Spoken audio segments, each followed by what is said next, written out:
I'm looking right, baby. She wanna think I'm only out here for the night, baby. On Puerto Rico, Casamigos with the Sprite, baby. She wanna fuck with the scammers, talk to me nice, baby. She hit the bottle and the oldest wobble wobble.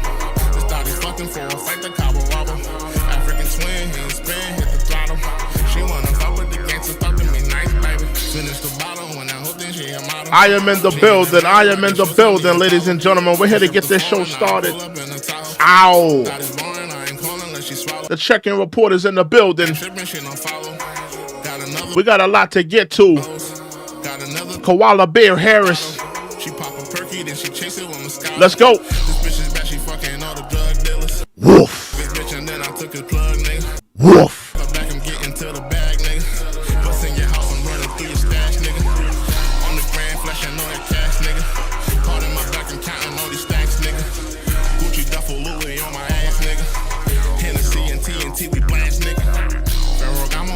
I'm looking right, baby. She wanna think I'm only out here for the night, baby. On Puerto Rico, Casamigos with the Sprite, baby. She wanna fuck with the scammers, talk to me nice, baby. She hit the bottle and the oldest wobble wobble.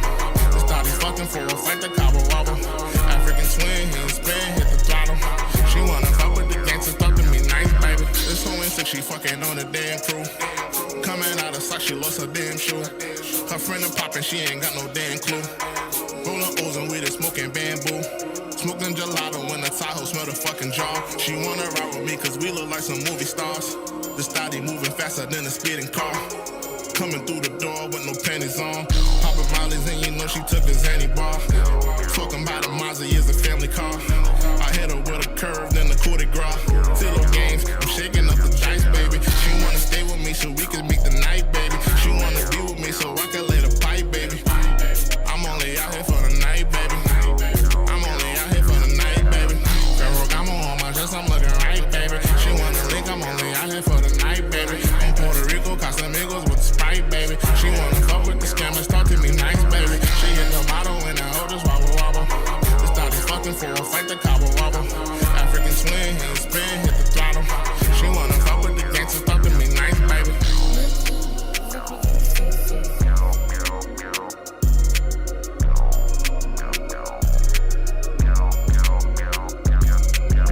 Y'all give me 1 second. I'm having some technical difficulties. Y'all give me 1 second. 1 second, y'all. I'm gonna get this show on the road. It's always something. Hold on, y'all. Just give me 1 second. Just give me 1 second. I'm having a little technical difficulties. Am I good? Am I good on the camera? Am I good on the camera, y'all? Let me know. I'm in the building. I am in the building. I am in the building. It might the camera may go, you know, it may be a little bit of a coloring issue or whiting issue on my camera tonight because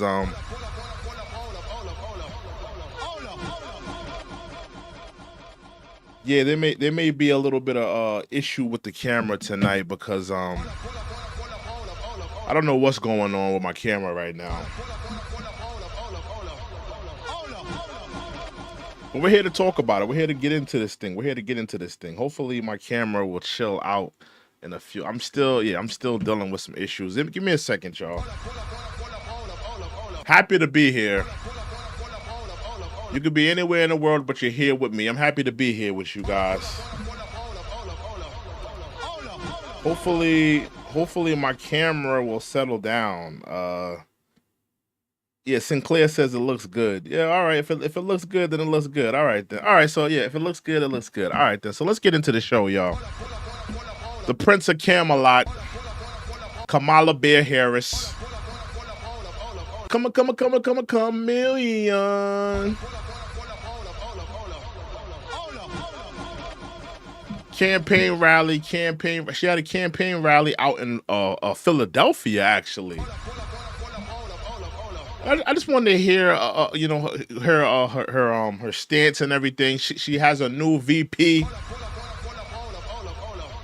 and I'm hoping to be educated on who Tim Walz is. Who is Tim Walz? Governor of Minnesota. I want to be educated on who Tim Walz is. Anybody that knows him, that is well equipped on him. Anybody from Minnesota that is familiar with his political background. I don't know too much about him, so I'm hoping to be educated today. Hopefully we have some people that know Tim Walz. I believe that's his name. Hopefully I'm not butchering his name, but I hope to be educated on who he is. You know? Well, you know, it was to be expected. It was to be expected that, you know, she would select, you know, a white man, respectfully, a white man. I was hoping to see a female VP. I was hoping to see a female VP. I was hoping to even see a black male VP. I was hoping to see a black male VP, maybe a Hispanic VP. But, you know, she decided to go with Tim Walz of Minnesota.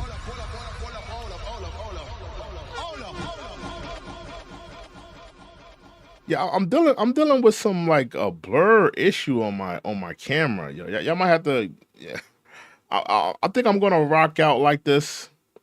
I don't really want to rock out with the camera blurring like it is, but I think I'm gonna rock out tonight. Y'all forgive me if the camera's blurry though. You know, a lot of issues with the camera right now. Well, let's get into the show. You know, listen. Y'all know I don't rock with Kamala Harris. I never will. You know why I don't rock with Kamala Harris. It's quite evident. I'm not gonna sit here and say I'm gonna do something that's only gonna benefit black people. No. It's quite evident why I don't roll with Kamala Harris, but she is on the campaign trail. She is, you know, talking to the people, you know, making her rounds. She finally came out with her new VP, Tim Walz. We talked about that a little bit, but let's get into that without any further ado. Let's get into her campaign trail speech, and Donald Trump. He talked about this. Donald Trump talked about how, you know, Kamala Harris. I mean. She likes to talk first. She likes to come out, do a speech, and then possibly have like performers come out and close for her. You know, she's not closing. She likes to have people close for her, whether it be Meg Thee Stallion, whether it be whoever it may be. She likes to have, you know, artists close for her.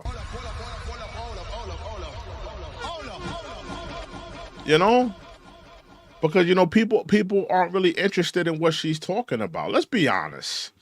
People aren't really interested in what Kamala Harris is talking about, what her policies is, what her agenda is. Nobody's concerned with that. Their only concern is beating Donald Trump. That's their only concern, beating Donald Trump.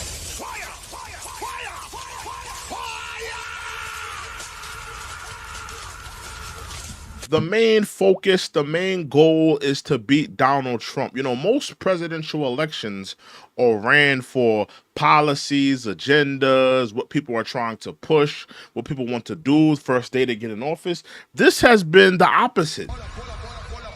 It's all been about Trump, the attempted assassination, the threat to democracy. And the opposition, which has been, you know, everybody that hates Trump. We haven't been hearing anything about the issues. We haven't been hearing anything about, you know, what American people are dealing with. It's all been about hate Trump. Trump is a threat to democracy. And everything Trump has been talking about. But we haven't really gotten to the meat and potatoes of what we should be talking about as a American society. We have not. You know? But we need to get into that today. We're going to listen to her campaign speech and see what she's been talking about. with her new VP, Tim Walz. Let's get into it.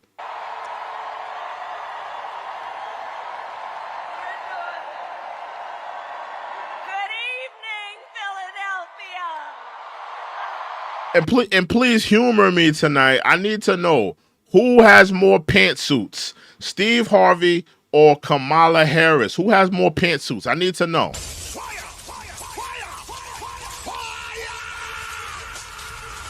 Humor me. Humor me. Who has more pantsuits? Is it Kamala Harris? Is it Steve Harvey? Listen, Kamala Harris has a lot of pantsuits, man. She got a lot of pantsuits laid out for the next few months. But Steve Harvey, he got a factory of don't Steve Harvey got his own suit company? His own clothing line of suits? He has a factory of pantsuits. But yeah, I need to know who has more pantsuits, Steve Harvey or Kamala Harris. So humor me in the voting. Let's continue though.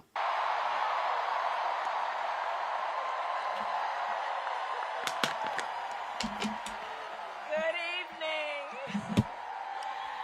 Good evening. There she go cackling. She ain't been on the mic for 2 minutes. And she's already cackling.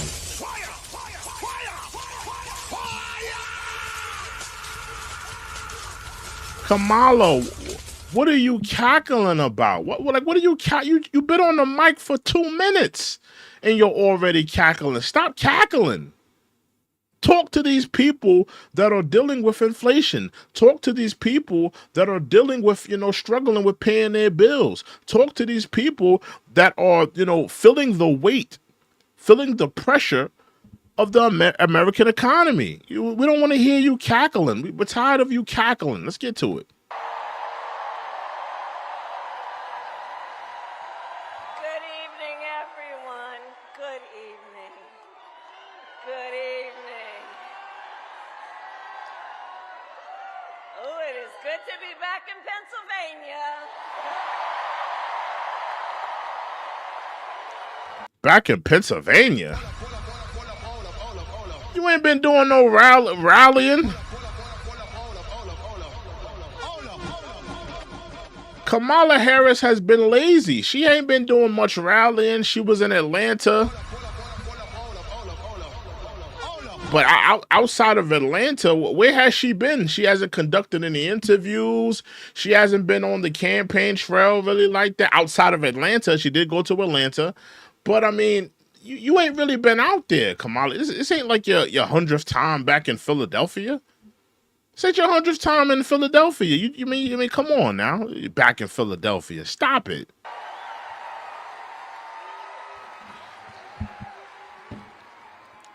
So let me say, on behalf of myself and the second gentleman of the United States, my husband, Doug Emhoff, thank you for the warm welcome. Keep in mind, and listen, I'm not against who people date. I'm not against, whoever you want to date, whoever you want to be with, that's your choice. I don't discriminate like that. Whoever you fall in love with, whoever you want to be with, that's your thing. That's your thing. And listen, Kamala Harris, she's married to a white man. Listen, that's who she fell in love with. But you mean to tell me you couldn't find a Hispanic, a black man, a Hispanic man, a black woman, or a Hispanic woman to run as your VP? Did it have to be Tim Walz? Now listen, I don't know nothing about Tim Walz. I don't know nothing about the man, but are you trying to tell me that there was not a black woman out there that was equipped for this VP job? I mean, let's be honest, Kamala. A lot of people say you didn't deserve your VP role. You mean to tell me you couldn't empower a black woman. You couldn't empower a Hispanic woman. You couldn't empower a Hispanic man or a black man. Doesn't Maryland have a black governor? You couldn't empower anybody like that. Did you have to empower Tim Walz, another, white man in politics? I mean, just the visual aesthetics. To me, it's like, if you really want to give somebody an appetizing ticket, because a lot of people, a lot of people are tired of the old guard. They're tired of old white people being into politics. They're tired of seeing that. They want to, somewhat of a change. I think it would have been interesting if Kamala Harris would have selected a black man to be her VP, or a Hispanic man to be her VP, or a black or Hispanic, or even just a white woman to be her VP. That would have been interesting to see that.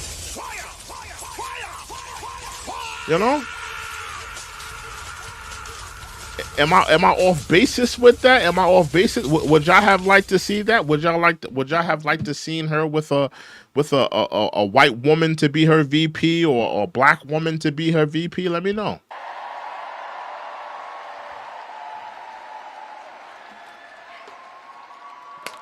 And let me just say, it's good to be here with all of the friends, all of the leaders who are here. I want to thank former Governor Ed Rendell, Senator Bob Casey, who we will re-elect this November. No, you won't.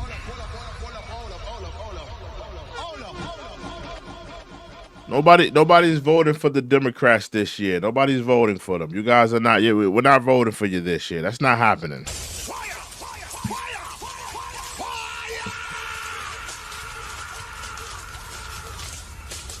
Sinclair says he has absolutely ruined his state. You're talking about Tim Walz here? Yeah, I haven't heard about him. I like to be educated on Tim Walz, because I'm not really up to date on him. I don't know much about him. I'm trying to fix the thing over here. Just give me 1 second. Yeah, but I'm not really educated on him, so I can't really say much about him. I don't know his policies. I don't know the job he's been doing in Minnesota, so I can't really speak on too much about Tim Walz. But I'm here to learn. If anybody knows anything, let me know.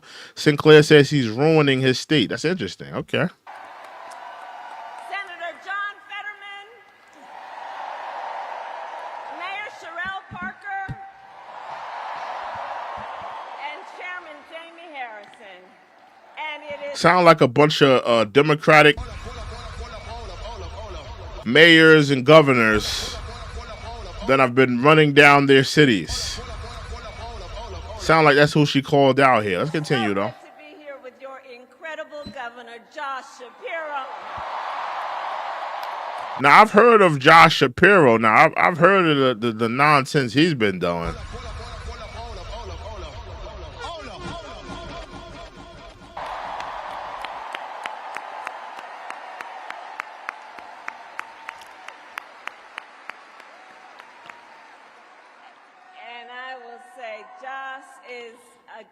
Why does Kamala Harris talk like she doesn't have like a lot of energy in her body? I don't know. It just like everything. Like when I hear her talk, it just seems like very like.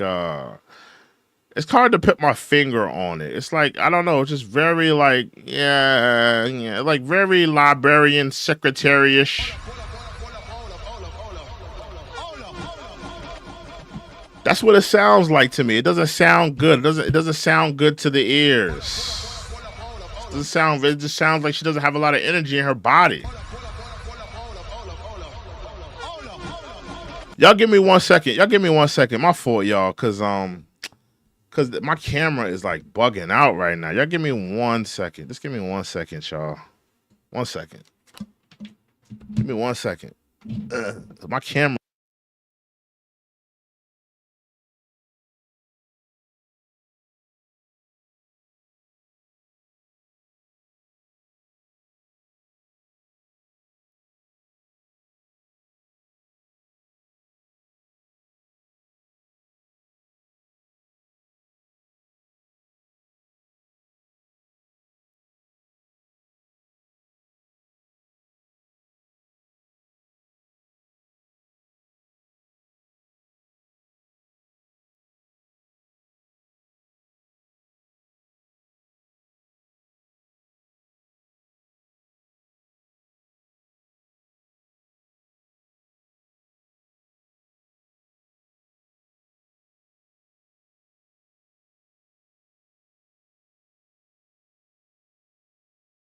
Okay. Is that better? Are you a sophisticated man that likes to take care of your Is that better? Damn, nah, that's not better. Hold on. Y'all give me 1 second, man. Shit. Yeah, my camera's like bugging out right now. Shit. Give me 1 second, man.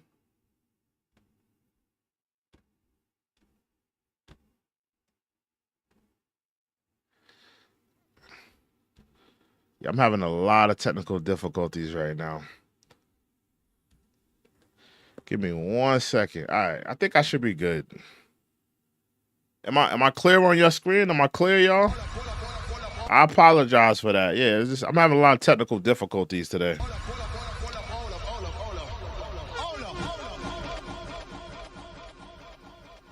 Yeah, it's like off the meat rack with these. All right, I think I should be good. We're gonna rock out like this.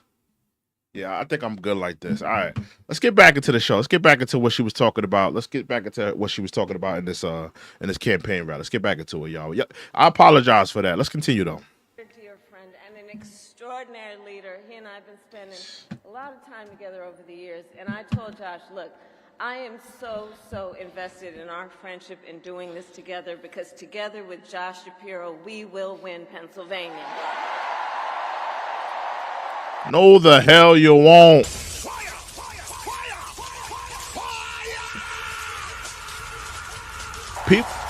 People all around the United States, they're waking up.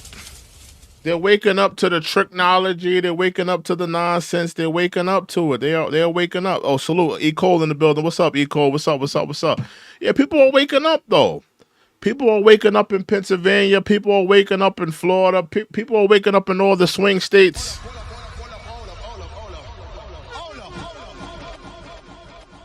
They're tired of you, Kamala. They're not rocking with you like they're not rocking with you in the political left. We will win Pennsylvania. And I thank you, Josh. I thank you. Can you please talk to the American people about the inflation that is happening in our country? Can you talk to them? Okay, you've thanked all these Democratic mayors and governors, and you talked about how you're gonna win Pennsylvania and all that. Can you get to the issues? People are suffering. They can't buy no damn groceries. They have to make the decision to pay their rent or to put some gas in their car.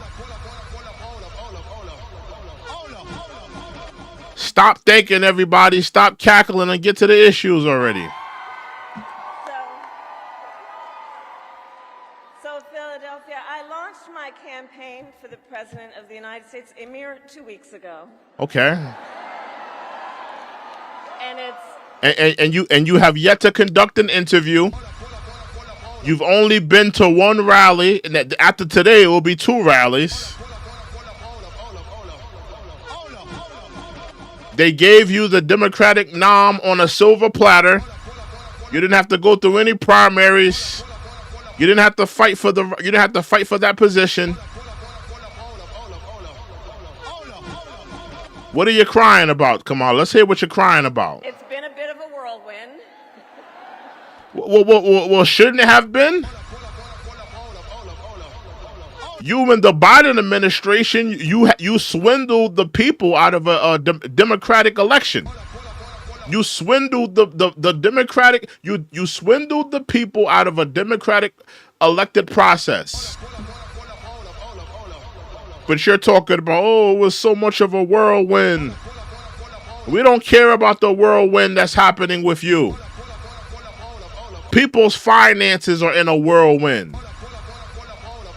We don't care about your whirlwind happening in your politics world. People can't afford to pay their mortgage because of you. And the inflation hitting this country. Stock market crashing. All because of you and Jim Crow Joe. Get to the issues already, woman. And just last night, the delegates to the Democratic National Convention finished voting. And so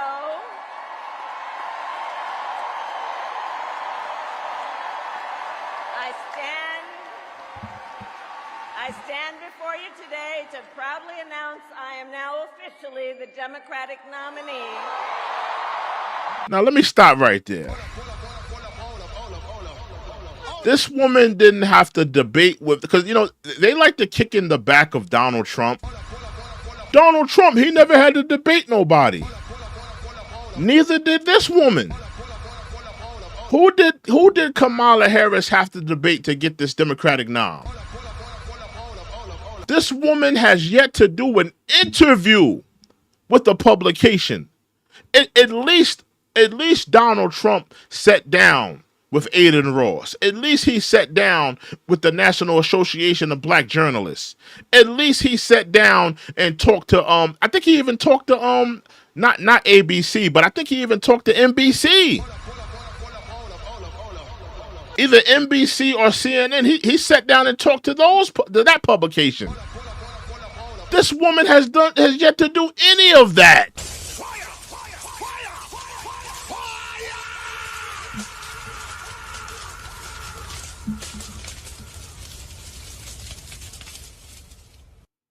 Rick Knopp says she was installed. I agree. She was installed.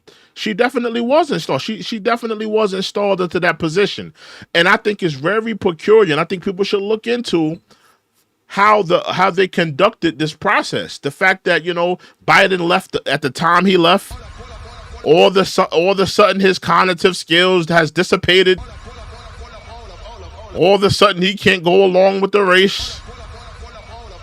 How convenient, you know, how convenient when you know, primaries have passed, a Democratic nomination process have passed. How ironic that all of that passed and all of a sudden now you can't do the job. I think they're all in cahoots. They're all in cahoots with each other.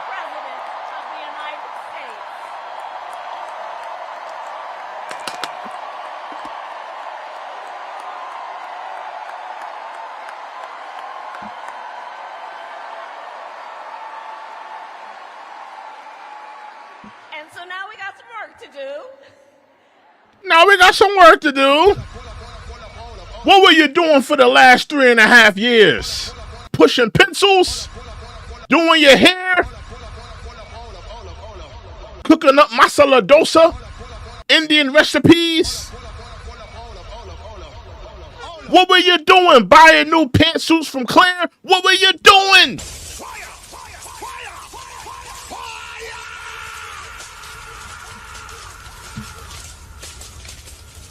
I'll tell you what you was doing, Kamala Harris. You was messing up the country.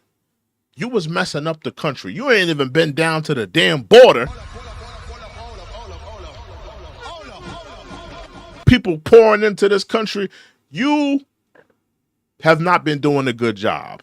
But now you want to get to work.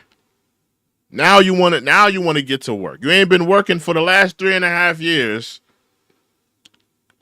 Country going down, the economy going down. You ain't been working for the last 3.5 years. Now you want to work. Now it's time to get to work. Okay. We need to move to the general election and win that. And to all the friends listening. And like I said, humor me. Who has more pantsuits? You know, she has a new pantsuit on today. Yesterday, I think she had on a turquoise, you know, actually it was like a powder blue pantsuit. Today she got on the Yankee Navy pantsuit, you know. Who has more pantsuits, Steve Harvey or Kamala Harris? Let me know. We're gonna see at the end of this stream who has more pantsuits. And we also need to level set. We are the underdogs in this race. But we have the momentum, and I know exactly. How are you the underdogs in this race? They're doing everything. I mean, listen, they are galvanizing. They're trying to bring black women together. You know, 1,000 black women on a phone call to galvanize black women to vote for Kamala Harris. Roland Martin galvanizing black men to vote for Kamala Harris.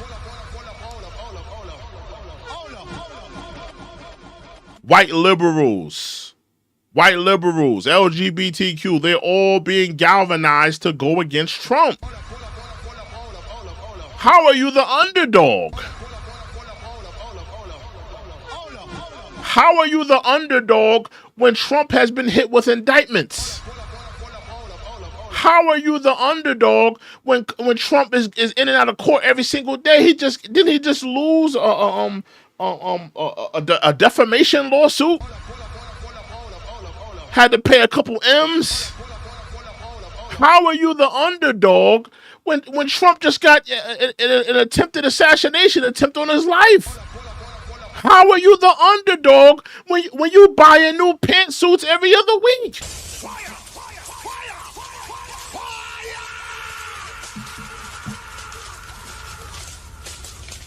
One presidential candidate is ducking bullets. The other presidential candidate is at Claire's buying new pantsuits. How are you the underdog? I need to know more about that. I don't understand how she would think that she's an underdog when the other presidential candidate has had attempts on his life already. How are you the underdog? What we are up against.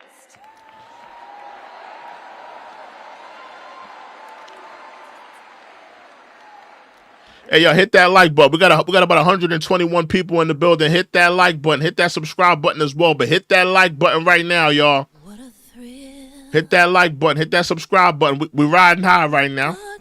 And silence through the night. We started this hill, but we're trying to ride high tonight. We're trying to ride high. It's a thrill to be here. But hit that like button. Hit that subscribe button. Searching and I'll melt into you.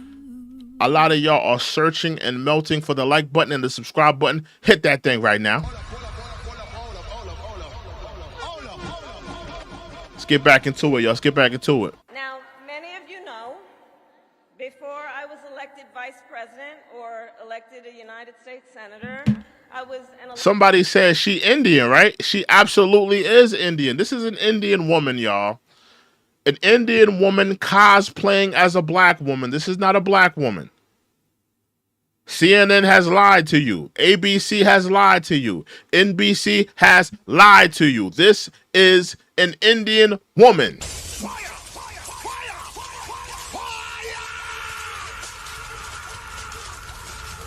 She is the Rachel Dolezal of the Democratic National Party.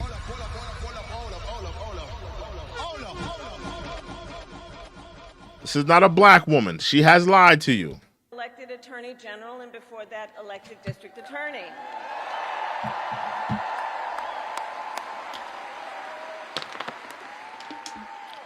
And before that, I was a courtroom prosecutor. Now let's get into her being a courtroom prosecutor. I have to stress this.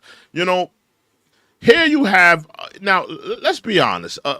What prosecutors do, irregardless of the evidence, irregardless of the morality, irregardless of it being a reason why a crime was committed, irregardless of the truth, prosecutors' jobs are there to get a conviction. It's not about what's right or wrong. It's not about reasonable doubt. It's about to get a conviction. And that's what her job was. And you have to ask yourself, a person that takes a prosecutor's job, they have to put morality to the side. They have to put humanity to the side. They have to put second chances to the side.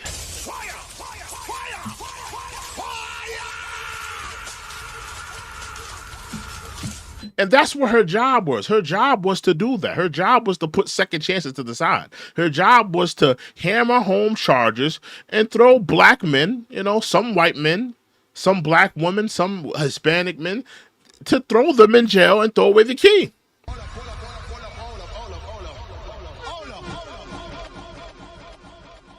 This is a person lacking of empathy. This is a person lacking in humanity. But you want this person to be in control of the free world. You want this person to be your leader, your commander in chief. a person lacking in humanity, a person lacking in empathy, a person lacking in second chances, a person lacking in reasonable doubt? You have to ask yourself this question as a prosecutor. There was a lot of men that came in that courtroom that had reasonable doubt that they didn't do this. There was a lot of men that came in that courtroom that had an honest reason for selling drugs. Maybe they couldn't pay their rent. Maybe they couldn't find gainful employment. Maybe they couldn't do this, they couldn't do that. Maybe they didn't have the skills to pay the bills. Whatever it may be, a lot of those men that she prosecuted, maybe for drug charges, non-violent crimes, mind you. Non-violent crimes. A lot of those men were disenfranchised. Didn't know no better. She looked at those black men and she said, no. We're going to hammer home the charges. I don't care that you grew up with a single mother on Section 8. You ate welfare cheese every Monday. Government bologna every Tuesday. The welfare check came on Wednesday, so the refrigerator was full that day. We don't care that you suffered. We don't care that you're disenfranchised. We're going to hammer home these charges. Even though they were non-violent, even though you never hurt nobody. And guess what? We're also going to give you a higher charges than your white counterparts. We're also going to do that. Don't forget about that.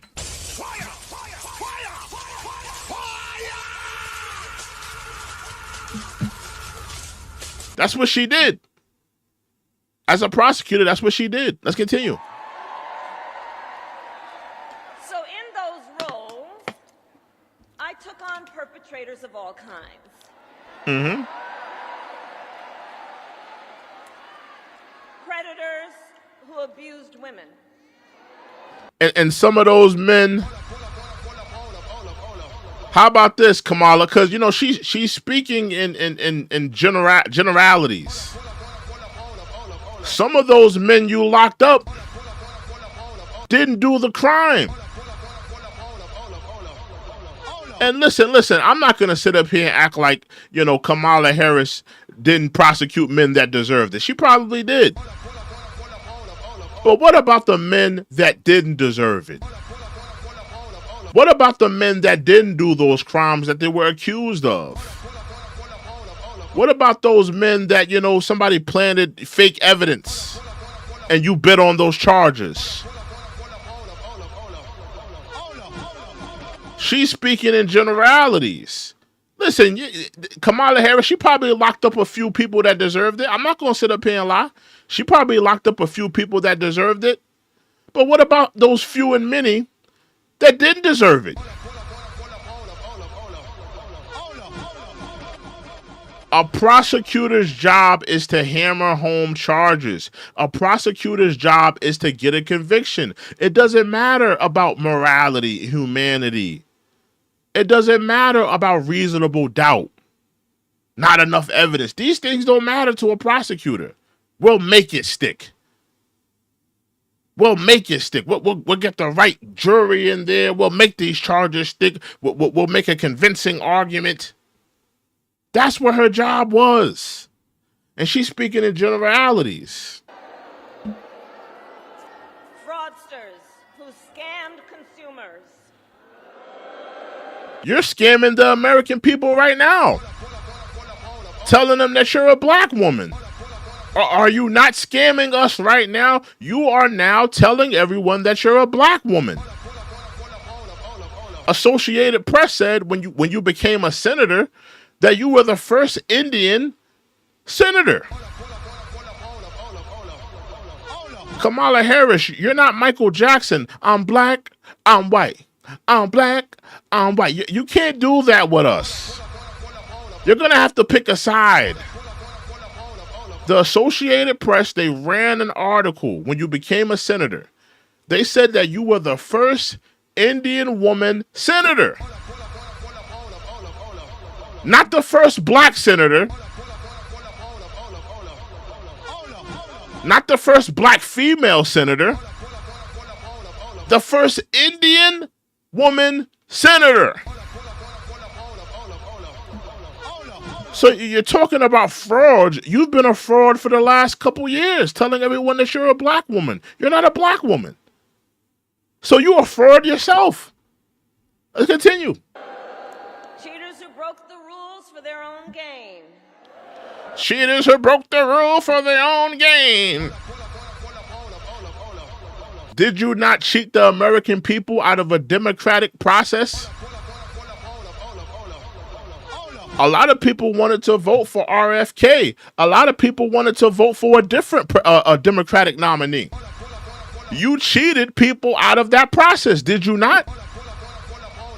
Did the Biden administration and Kamala Harris, did they not cheat people out of a democratic process of voting for the Democratic nominee that they wanted? Did they not cheat the American people out of that process?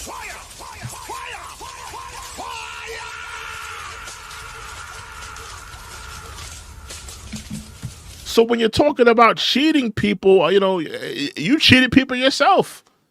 And a lot of those people that you locked up that were cheating, frauding, a lot of those, I'm not making excuses for them, but a lot of them, maybe they didn't have the skills to pay the bills. Maybe they fell on hard times. Everything is not, black and white. Sometimes there's a gray area. A lot of those men that she locked up, they just fell on hard times. Somebody came to them with a scheme. And I'm not making excuses for them, and I'm not saying it's right. But I mean, what about second chances?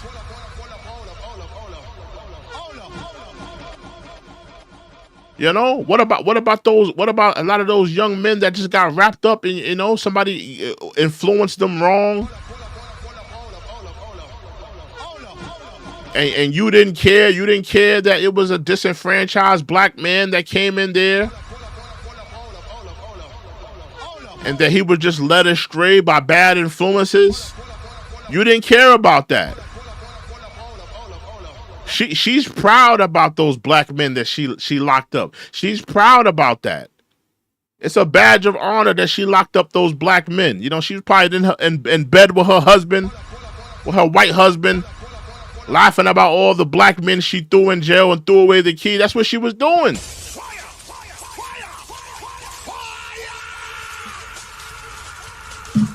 I locked up another one, baby. I'll be locking these black men up like hotcakes. That's what her job was, to get a conviction. Listen, man. Kirtland says, hold on. Kirtland Red, salute to Kirtland Red with a $5 donation. Salute. We put respect on donors. I'm not going to sit here and say I'm going to do something that's only going to benefit black people. No. Salute to Kirtland Red. He says, do you believe the polls that show 20% of black men are planning to vote for Trump? Yes, I do.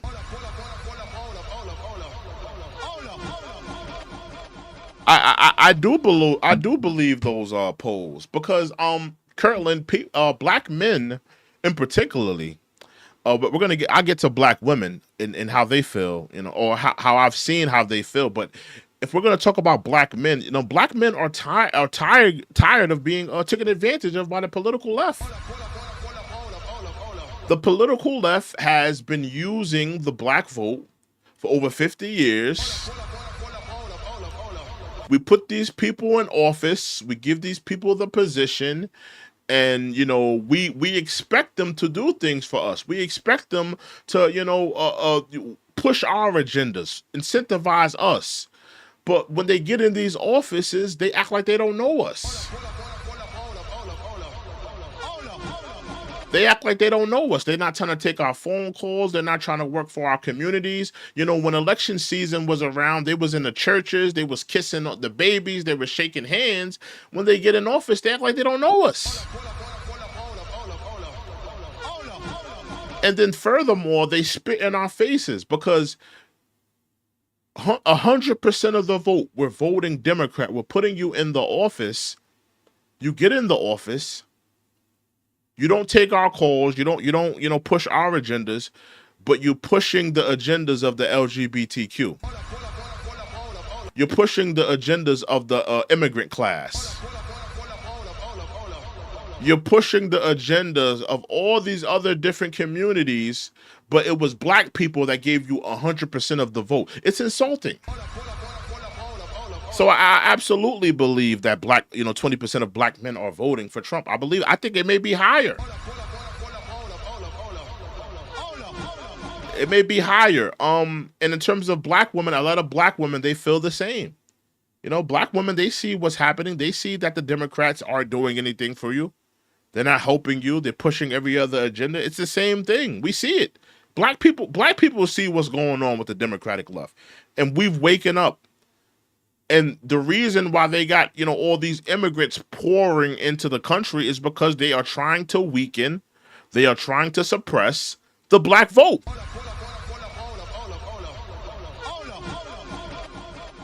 They're trying to suppress the black vote. They realize that black people are tired. They're realizing that black people are not falling for the okie doke like we used to.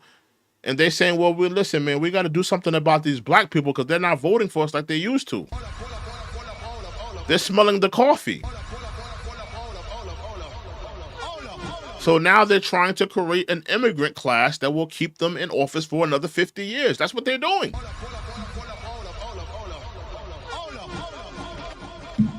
Let's continue though. So hear me when I say.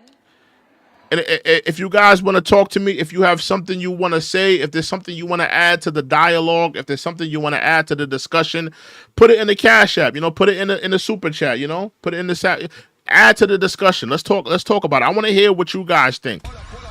We're only entertaining donors. Yeah, but put it in the super chat, put it in the Cash App. Let's talk about it. Add something to the discussion, y'all. Let's do it.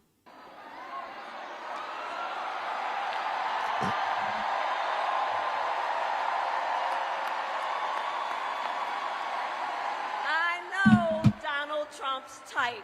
Alex Rosaria says we ain't going back.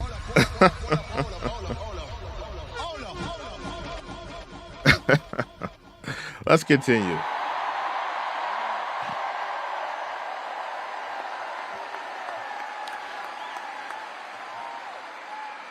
We know you're type too, Kamala. You're the type to say whatever you can to pander whoever community you're in front of. You're the type to buy, about 5 pantsuits from Claire's. You're the type to use pronouns to pander to the LGBTQ community. We know you're type too. You're the type to get in front of an Indian audience and call yourself an Indian woman, then get in front of a black audience and call yourself a black woman. We know you're a type too.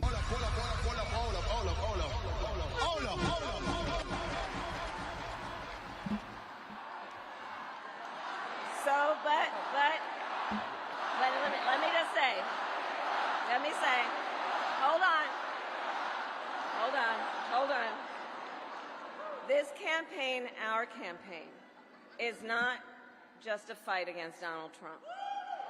Our campaign, this campaign, is a fight for the future. A future using pronouns. Hey, everybody, if you want your kids to have pronouns, not that I'm against that, but that's the future Kamala Harris is fighting for, for kids to use pronouns. Intersex bathrooms. Biological men fighting biological women in boxing matches.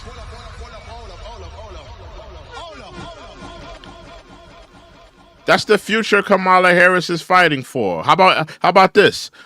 More inflation toppling the government. That's what she's fighting for.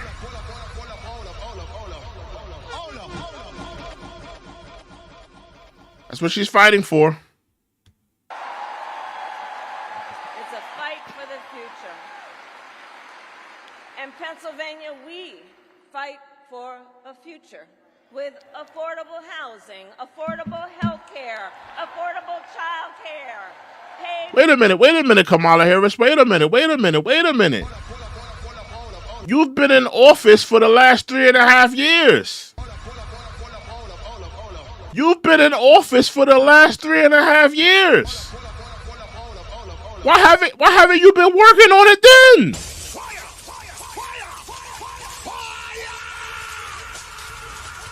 Oh, that sounds fine and dandy. We're going to give you affordable health care, affordable housing. You've been in office for the last 3 years. Why haven't you been doing it? What have you been doing this whole time? Buying new pantsuits?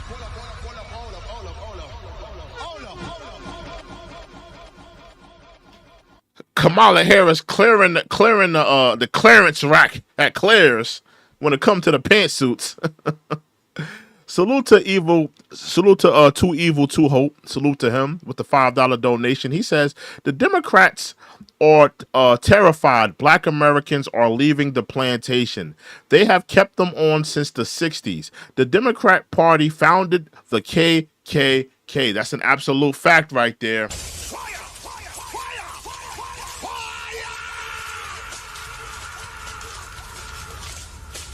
Salute to Too Evil, Too Dope. And he's absolutely right, man.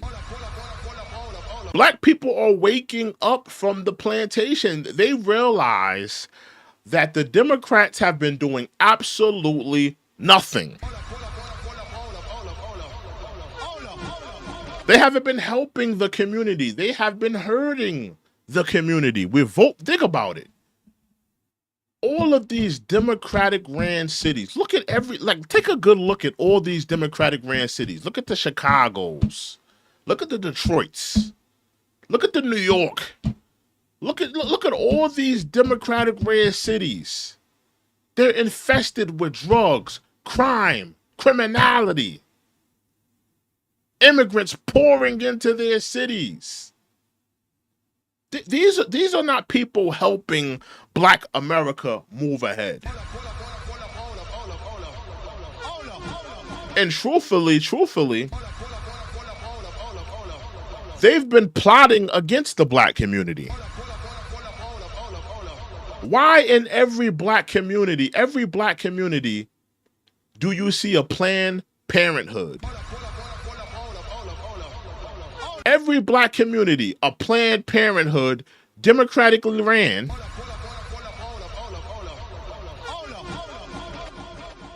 You know what else you don't see in the Black community? You don't see good grocery stores. You never see a Whole Foods or a Trader Joe's. They put fast food, McDonald's, Popeyes. Are the Democrats trying to delete Black people altogether? You know? I think the Democrats are terrible for Black people. They're not helping the Black communities. They're hurting the Black communities. You know, and it's a great thing that Black people listen. You know, Black people are not a monolith. We all don't have to vote Democrat. We all don't have to vote a Republican. But the reality is Black people have been voting for the Democrats for the last 50 years. And what do we have to show for? What do we have to show for voting for Democrats for 50 years? What do we have to show for?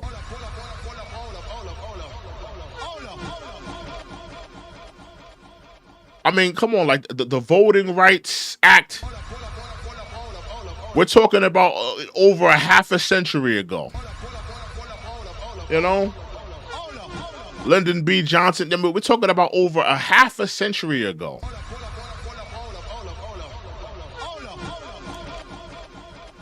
What do we have for the last 30 to 35 years? What do Black people have to show for voting for Democrats? What do we have to show for it?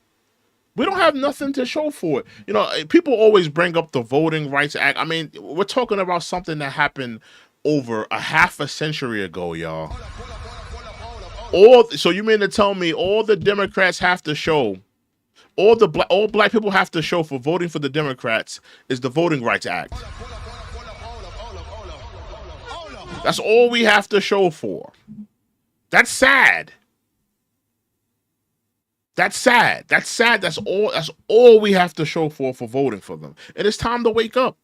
It's time to stop being taken advantage of. Let's get back into it. We fight for a future where we build a broad-based economy, where every American has the opportunity to own a home, to start a business, and to build wealth. Not under your administration. Not under your administration. People are feeling the pressure of inflation. People are feeling the pressures of the economy. So you're telling, everybody has the opportunity to be a business owner, to do this and to do that. Under your administration, people can't start a family. People can't start a business. People can't do that. People got to get, 2-3 jobs, to make ends meet.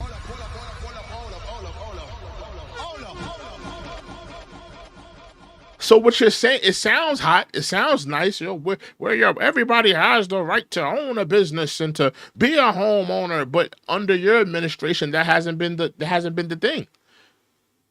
The housing market is terrible. You think young adults right now, young adults that are probably in their 30s, maybe late 20s, you think they could buy a house right now? With the way the housing market is right now, do you think those young 29-year-olds, those mid 20-year-olds, probably just getting out of college, ready to get that that job, under the weight of student loans, under the weight of debt, under the weight? Do you think they could start a family right now? Do you think they could buy a home right now? Under your administration, they cannot. Kamala Harris, the Prince of Camelot, Camellia. They can't do that right now.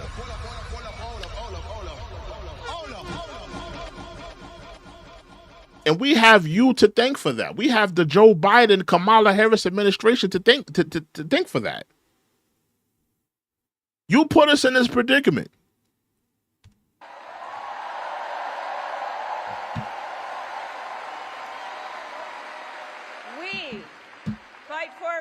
Where we bring down prices that are still too high. Bring down what prices? Hold on. Kamala Bear Harris. Hold on, Koala Bear Harris. What prices are you bringing down? You're raising the prices.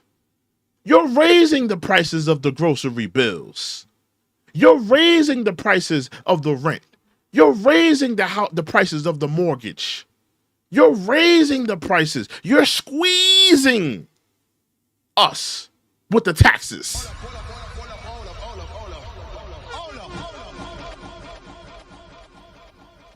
You are crippling the United States with the bloviated inflation that is happening in our country. We have you to blame for it. What are you bringing down? What are you bringing down, Kamala? Did you drop a waist size in your pantsuit? What are you bringing down?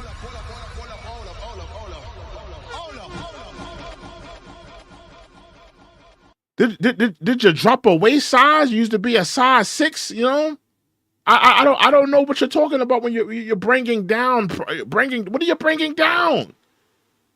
Inflation is hurting the American public. And you're the issue. You're the problem. I'm going to be honest with you. If she's going to be running, if she's going to talk to the American people, she needs to stop talking about bringing anything down. Because when people go to the grocery store, when people pay for their gas, when people are paying for their mortgages, their rent, and you're telling them at the campaign rallies, we're going to bring down this, we're going to bring down that. That hasn't been what you've been doing for the last 3.5 years. What exactly are you bringing down? Because it ain't the price of gases, it ain't the price of gas and groceries. And lower the cost of living for America's families. Why haven't you been doing that in your 3.5 years, Koala Bear?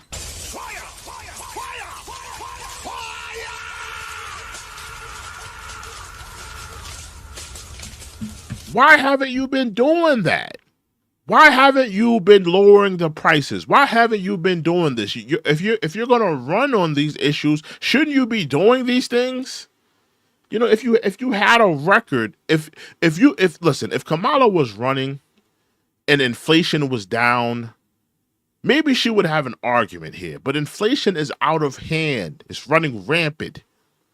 So, like, I think like it's very insulting for someone that is a part of the problem to tell you that they're going to fix the problem when you're a part of the problem. You're a part of the problem, Kamala. Inflation got out of hand under your rulership. So I think it's very insulting to the American public to tell them that you're going to fix the problem. You need to find something else to talk about in your campaign speech, because that's not going to be it. You need to talk about, immigration. Oh, maybe not. Maybe you don't want to talk about that. Let's stay. You might want to talk about abortion. You might want to talk about different things. I don't think, talking about inflation is the way to go about it, because, you're the reason for the inflation. So that they have a chance not just to get by, but to get ahead. Nobody's getting ahead under your administration, clearly. People can't afford, just to live. Think about it, just to live. We're not talking about, saving money, having money to go on vacation, having money to enjoy your life. People are struggling to live. Live. The ability to pay your rent, the ability to pay for your groceries. People are struggling to do that under your administration. It's insulting. This is insulting. We fight for a future where we defend our most fundamental freedoms. The freedom to vote.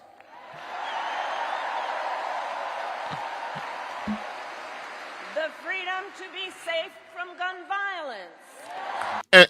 And let me talk about this gun violence thing. You already see the agenda from a mile away. The agenda from a mile away, y'all. They are trying to, put, gun violence at the top of the ticket.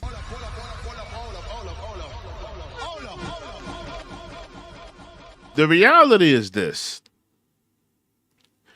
Gun violence should not be at the top of the ticket. Gun violence is going to be here as long as guns are on the planet, all right?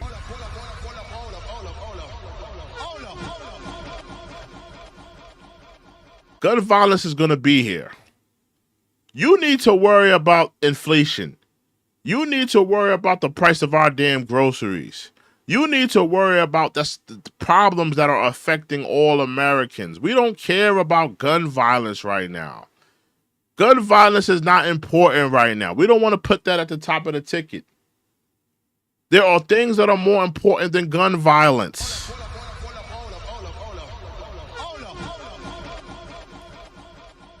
What am I supposed to do what am I supposed to do when somebody comes, God forbid, tries to come into my home? I can't threaten them with a pronoun. Get out of my home. I'm they, them. I got more people with me. I can't threaten a burglar with a pronoun. I'm they, them.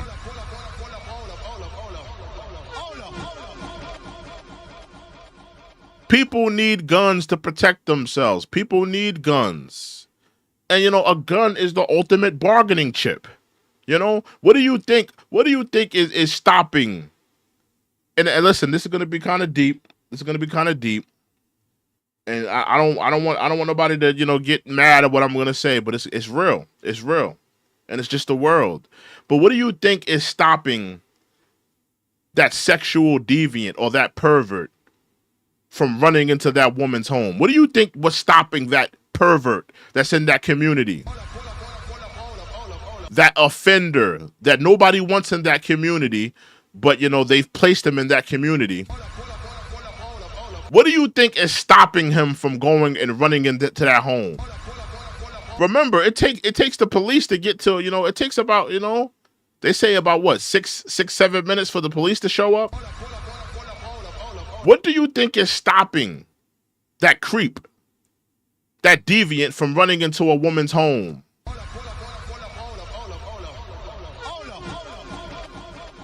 It's that firearm. It's the ultimate bargaining chip. F around if you want to. So listen, we need guns. Guns are not the top topic issue. We need guns. This is not UK. This is not. We have the right to bear arms. This is our constitutional right. Stop making that the issue. That is not the issue.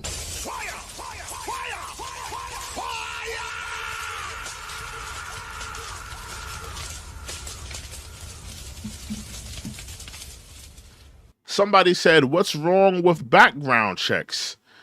Listen, man. Listen. This is America, bro. This is America. It's your constitutional right to bear arms. It's your constitutional right to bear arms. It's your right. People have a misconception of what America is. People came to America to practice occultic religions and rituals and to freak off and to, practice lawlessness. I'm just being honest. And, one of the constitutional rights is to bear arms. That's what America was founded on. I'm sorry to break it down to you like that, but that's just what it is. Now you want to come, centuries later and grab the firearm out of the American people's hand. I'm not for that. I don't like that. I don't like that. I don't like that.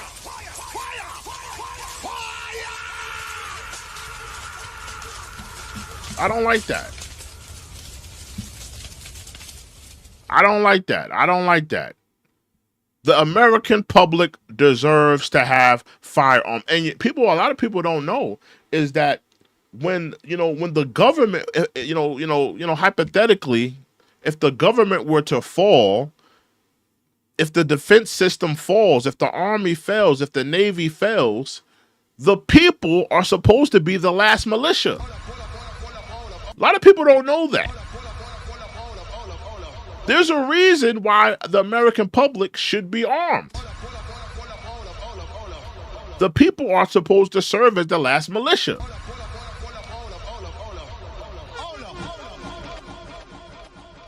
And it's the ultimate bargaining chip for martial law. I don't want to get too deep, but listen, the American public having firearms is a good thing.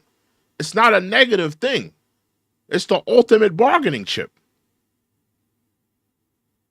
You having firearms in your home is going to make the police second check. Or they're gonna have to show you a little bit more respect, or they're gonna have to be a little bit more crafty, arresting you. They're not gonna just barge into your home. Well, they're gonna barge into your home regardless, but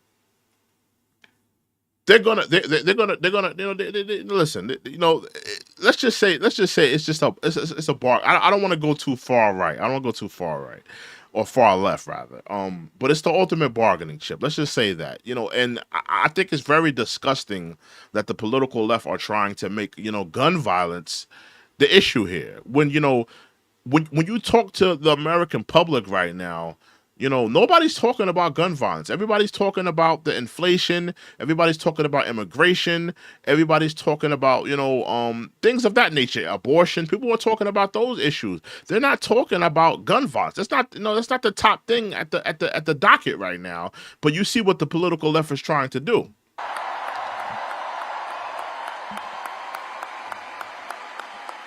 The freedom to love who you love openly and with pride. There you go, more pandering. Kung Fu Panda. Kamala Bear, Kung Fu Panda. The Panda Bear, pandering to that community. That's what she does. That's what she does. She's a pander. Whoever she's in front of, that's who she panders to. Kamala Harris, stop pandering. Stop making it about issues that it's not. Kamala Harris, you haven't used pronouns your whole life.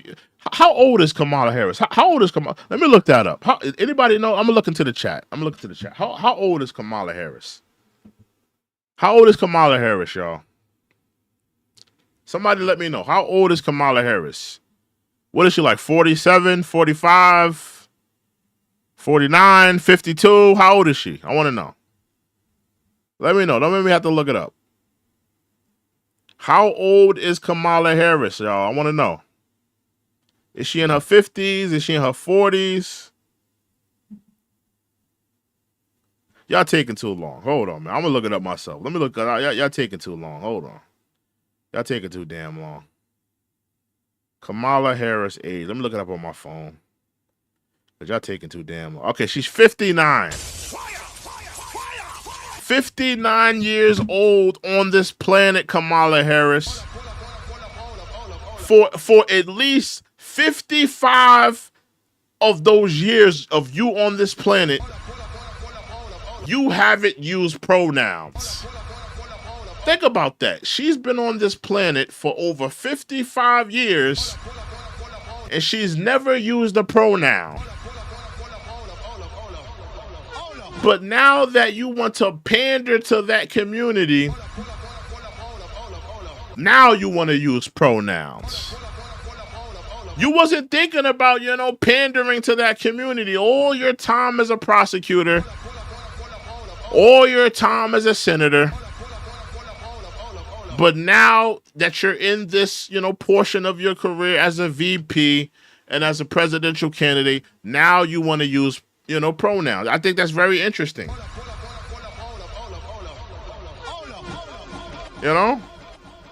Why wasn't you this progressive when you was a prosecutor? Why wasn't you this progressive, when you was a senator?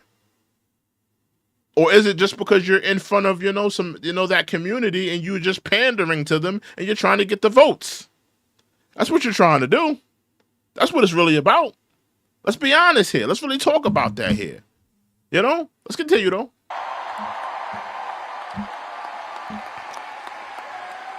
And the freedom of a woman to make decisions about her own body, not having her government tell her what to do. The liberal left, they want you to pull that baby out the uterus at any portion in time. They don't care if the baby is delivered. Let me not get too deep into that. I don't want to get too deep into that. But let's just say that, the Democratic left, man, they're moving very godless.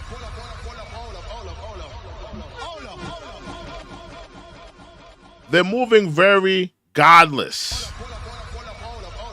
They're a godless party.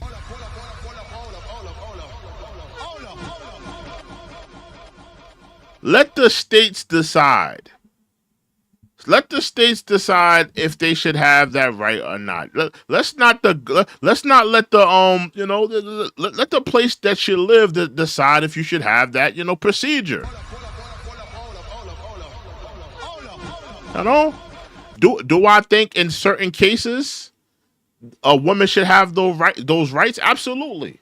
I think in certain cases women should have those rights awarded to them, depending on the situation. But if it's just two consenting adults and, they had relations, they have to take responsibility. They have to take accountability. They have to take responsibility and they have to take accountability.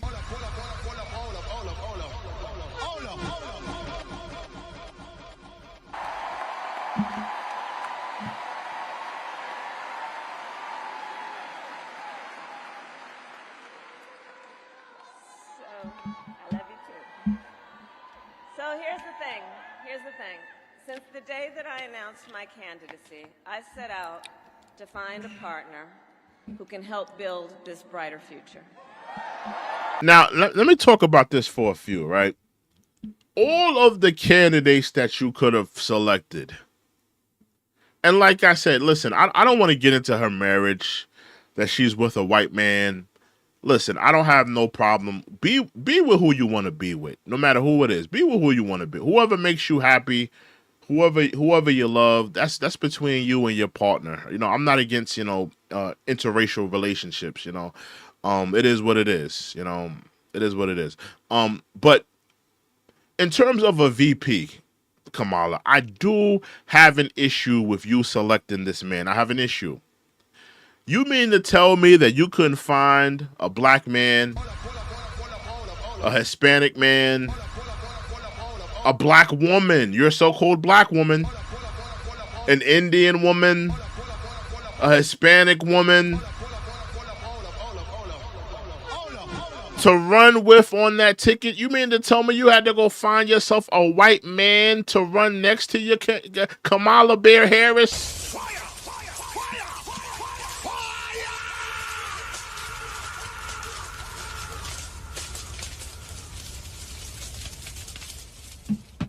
All the people, and listen, the Democrats, they were trying to make this like an appealing ticket. And I thought we were going to see something, fresh, female running as president. Maybe you get a black male VP. Maybe you get a black woman VP. Maybe you get a Hispanic, male or Hispanic VP. Maybe you get an Indian VP. Something, fresh. Play up to the multiculturalists. Play up to that, demographic of, the multiculturalists, the ever-changing color of America, the melting pot. I thought that they were going to play to that demographic.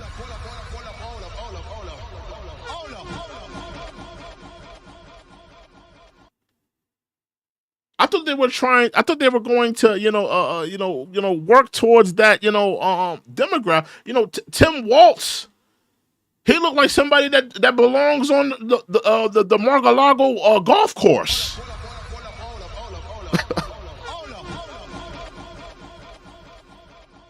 He looked like one of Donald Trump golfing buddies. Vladimir Waldorf.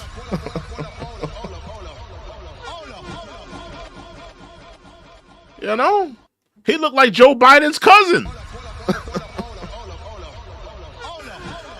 I thought the Democrats were going to, give us like this, this multiculturalist ticket with like, a multiculturalist female president. Maybe you give us a Hispanic woman, maybe a black man. Maybe you give us, maybe somebody from another country that's a naturalized citizen. Something fresh. You're giving us more of the same that we've been dealing with. Fire, fire, fire, fire, fire.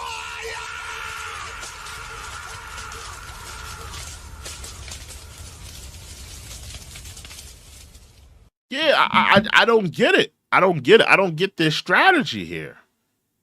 I don't get the strategy. I thought they were trying to give us an appealing ticket. And I'm gonna be honest with you guys, for a lot of you Kamala sexuals, listen, she dropped the ball.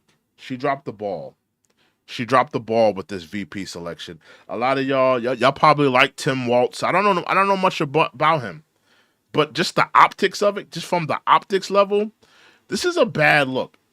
I thought the liberals and the conservative left were supposed to be like the progressive party. And if you want like young people, because I think that, the left, they kind of want that young vote or that young demographic right now.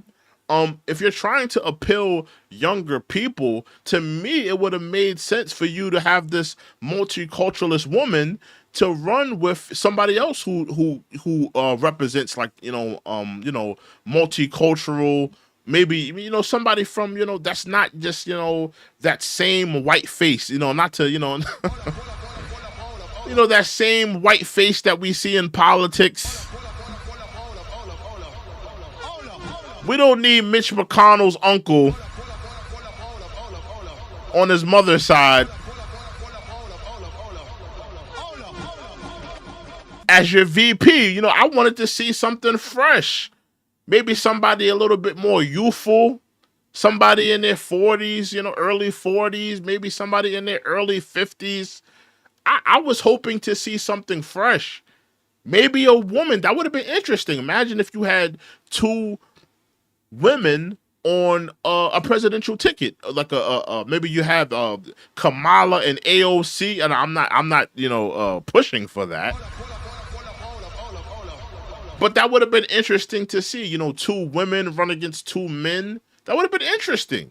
And I'm looking at the liberals like, you know, you kind of dropped the ball in showing people that you're progressive, and showing people that you're like the party of the future, because you're giving people just that same old white face that we've been seeing in politics for years. Give us something new. Give us something fresh.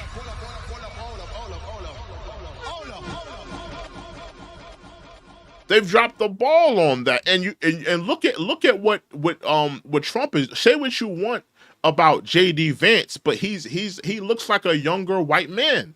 He's like he represents that younger white man. He talks to that demographic. He talks to that young white male demographic. Trump, he's sitting down with Aiden Ross. Aiden Ross, a popular YouTube streamer. He's like 20 years old. His demographic is 13 to 24. They're talking to that younger demographic. You know, the Democrats, they're not doing that as of yet.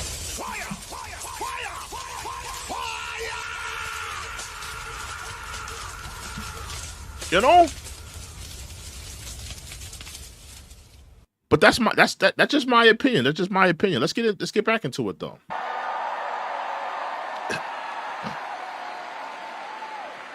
A leader who will help unite our nation and move us forward. A fighter for the middle class. A patriot who believes, as I do, in the extraordinary. You said all of this about Joe Biden. She said all of this about Joe Biden. Did she not? She said all of this about Joe Biden. This is like the same speech she wrote about Joe Biden. Ordinary promise of America.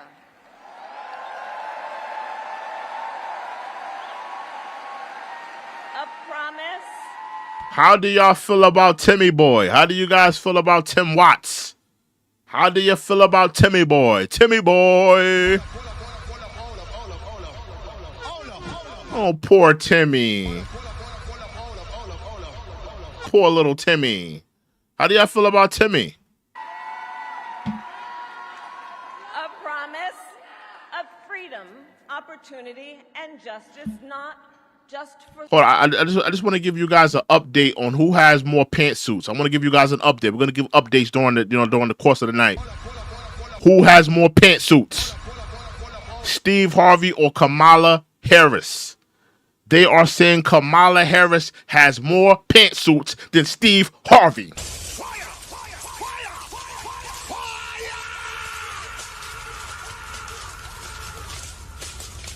I just want to give you guys updates during the course of the night. You know, just want to give you guys an update. Let's continue. For some, but for all.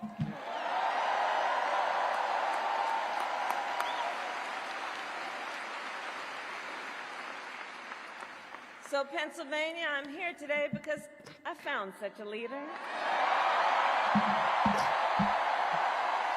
Most of the people in Philadelphia, they haven't even heard of him. They're over here screaming, yeah! I mean, half of them have never even heard of this dude. Philadelphia don't care about Minnesota. Let's be real. That's like going to New York and saying, yeah, I found a leader. He's the former governor of Colorado. People in New York don't give a damn about who's the governor of Colorado. You think people in Philly give a damn who the governor is in Minnesota? They don't know this man. They over here cheering for this man like they know him. They know his politics and policies. Governor Tim Walz of the great state of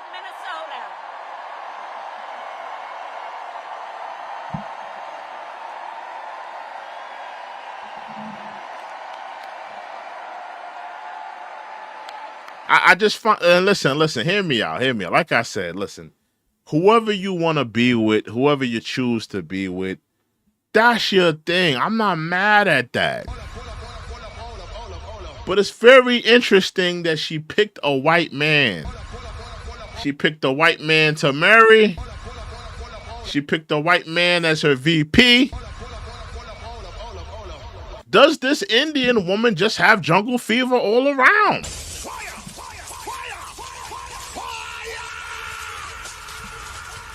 You know? Does she just have, she got a little, white boy fetish? You know? what Dr. Umar call it? Snow puppy? You know? She got a little, jungle fever, man. It's like, she picked a white man to marry, a white man as her VP. It's like, man, good grief. I'm not even mad that she didn't pick a black man as a VP. I'm more so like, why didn't you pick a woman? Why didn't you pick an Indian man or an Indian woman or a Hispanic man or a Hispanic woman? I'm not saying she should have picked the black man, but damn, you could have picked a woman. You could have picked a Hispanic man, maybe a woman. I mean, a white woman, something. We have yet to see a white woman VP yet. You could have selected a white woman.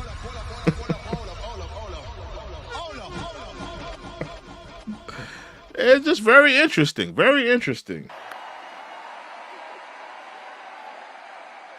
So, to those who know him best, Tim is more than a governor. To his wife, Gwen, he is a husband. Brandon Kern says Walz looks like a hungrier McCain. He kind of does look like John McCain, just a little bit, To his kids, Hope and Gus, he is a dad. Rest in peace to John McCain. He served this country. We got respect to the people that served this country. Rest in peace to John McCain. To his fellow veterans, he is Sergeant Major Walz.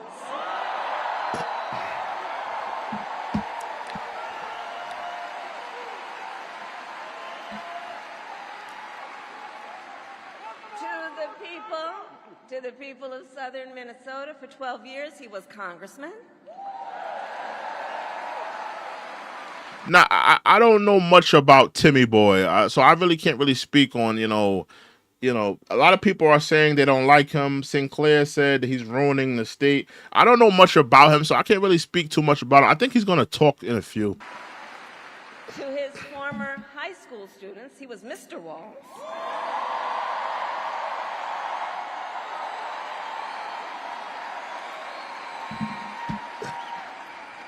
And to his former high school football players, he was Coach.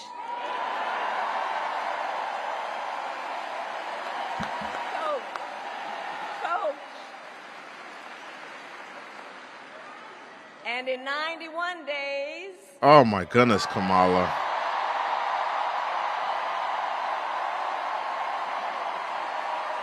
The nation will know Coach Walz by another name, Vice President of the United States.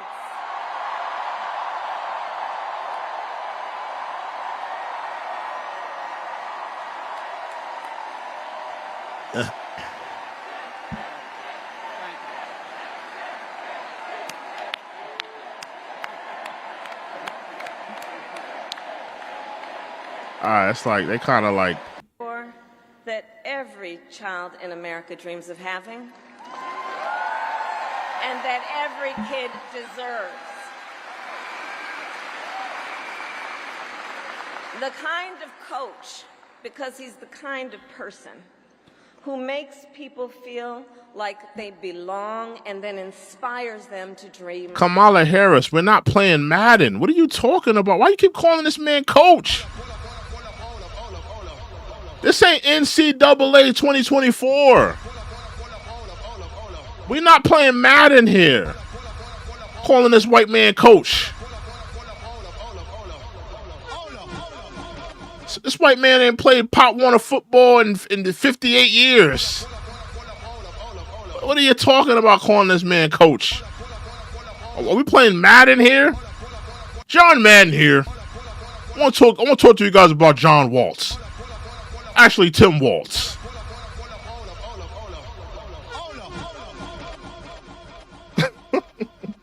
Like, what are they talking about? Like, what is she talking about? Like, what are they talking about? Big. And that's the kind of vice president he will be.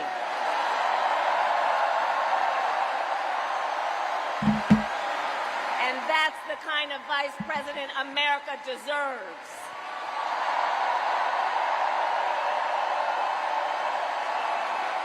I'm gonna skip a little bit into her thing. She's just kind of babbling and just, broad stroking him. I mean, it's like I haven't really heard too much. The thing about Kamala Harris's speeches, I mean, they're not really talking about nothing. To be honest with you, I heard a little bit earlier in the speech. She talked about inflation that she caused, and talked a little bit about the issues a little bit. But I haven't really heard anything like really.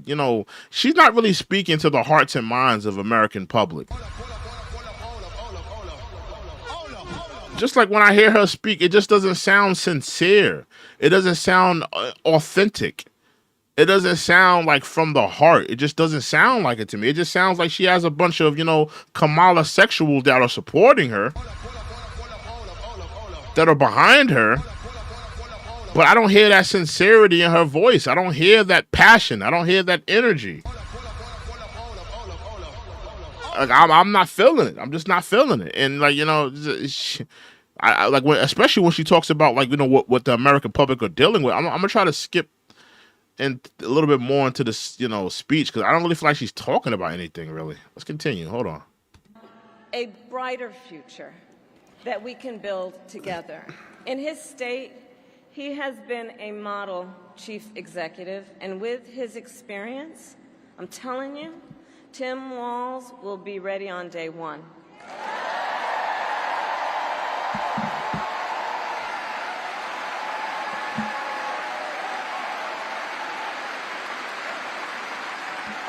Let me ask y'all a question. This is my question. Because she said Timmy Boy will be ready on day one. Day one, Timmy Boy is going to be ready. What day was Kamala Harris ready?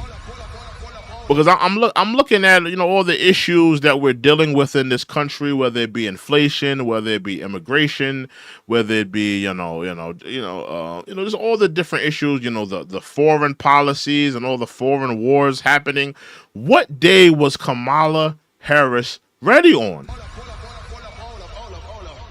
She's been in office about 3.5 years.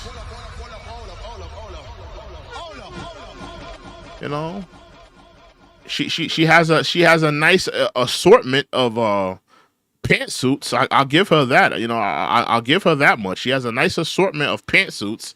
But I would like to know, just from you guys, what day was she ready on? Because it damn sure wasn't day one. And we're 3 years and a half now, and I still don't feel like she's ready. So I'm trying to figure out, what day was she ready on? Because I don't, what has she really been doing these last 3.5 years?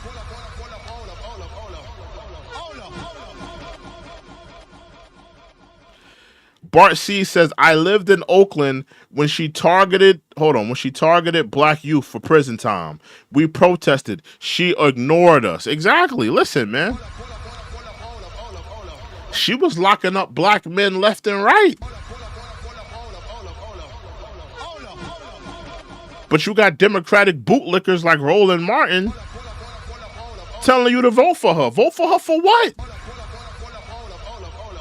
She locked up a lot of your brothers, locked up a lot of your fathers, a lot of your uncles, gave them higher, prison sentences than their, white counterparts. What am I voting for her for?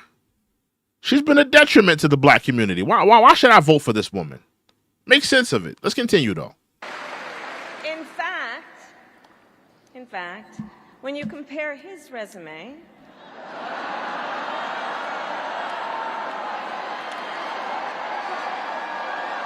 shall we, to Trump's running mate,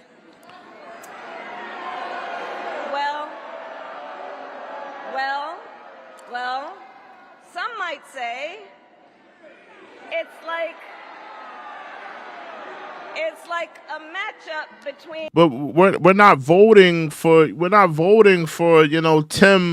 versus JD Vance. We're not voting for. I'm like people should be voting for the president.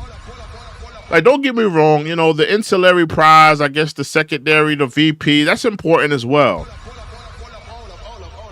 But you should be voting for what, president candidate you like more. So I think, all of that VP stuff, that's all secondary stuff.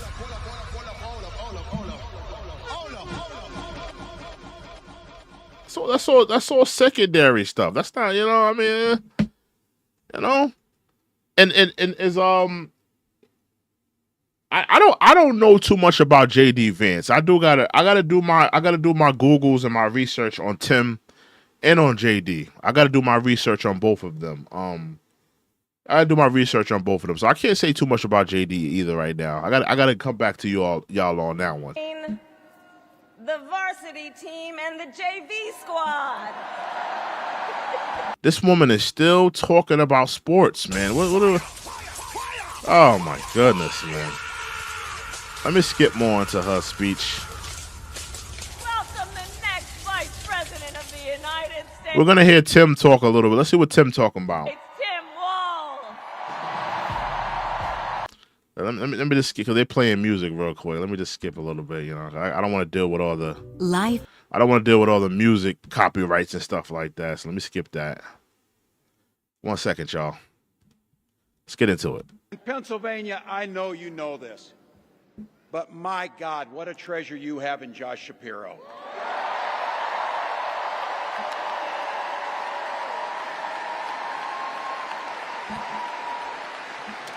Holy hell, can this guy bring the fire? He can bring the fire. This is a visionary leader. Also, I have to tell you, everybody in America knows when you need a bridge fixed, call that guy.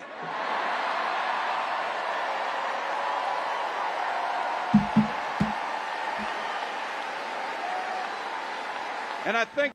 Let me know. Do y'all think he looks like maybe he could be related to like a Mitch McConnell or John McCain?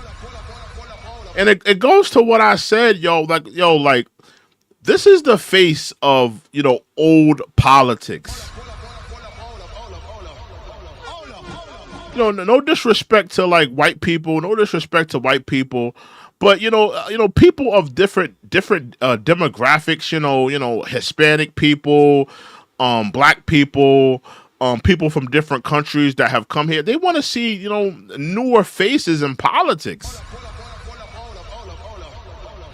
When we see like old white faces, we kind of just say it's just the same old song and dance. No disrespect to anybody white, I know you got older white uncles and older white, grandpas and stuff like that. But when people from different demographics, they see like older white men in politics, it's just the same old song and dance. We kind of wanted something different. And I'm gonna say, even though Trump fits into that trope, you have to remember that Trump is a celebrity. Trump didn't have, 30, 40 years in politics like Joe Biden or somebody like that. So Trump is kind of like an exception to the rule because he started off as a celebrity. But when you see like these older white men in politics, I mean, it's for me, it's like a real struggle for me to vote because it's like, it's like the same song. It's like the same song and dance. We've seen this story before. We've seen the old white man in office and, him not really doing anything. Cognitive skills dissipate. I'm just saying, like, we've seen that story before. Like, people kind of, the different demographics, they're kind of ready for something new. That's what made Barack Obama so appealing. That's what made certain candidates more appealing. When JFK got into office. It was like this phenomenon. He was like the youngest president. He was like this young, fresh, young white man, fresh energy. It was something new. And when you see like, older white men in politics, it's just like, it's not appealing. And I think that's what I'm saying. I think that the Democrats, they kind of dropped the ball, because you could have gotten somebody that's a multiculturalist to be on this ticket. You could have gotten a white woman. I think a white woman should have been on this ticket. Probably could have gotten a white woman. You could have put in a black man, a black woman, a Hispanic man or a Hispanic woman. Somebody from, that's a naturalized citizen that's from another country. I think they should have did something a little bit different to just change the visual aesthetic of this ticket.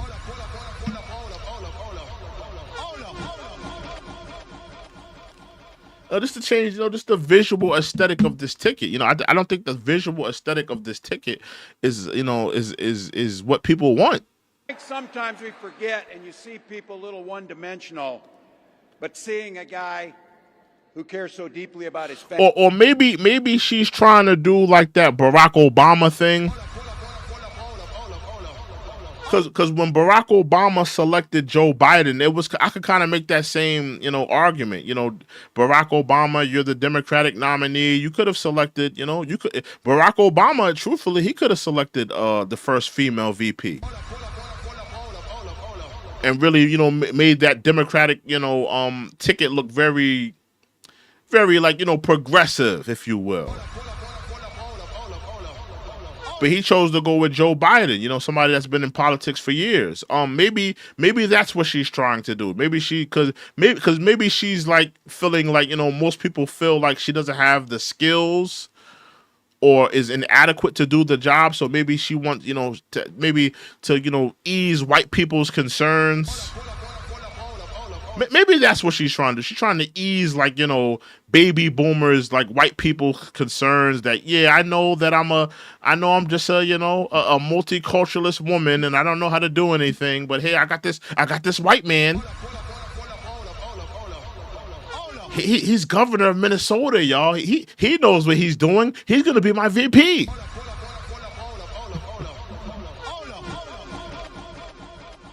Maybe that's what it is. Maybe that's what it is. I don't know.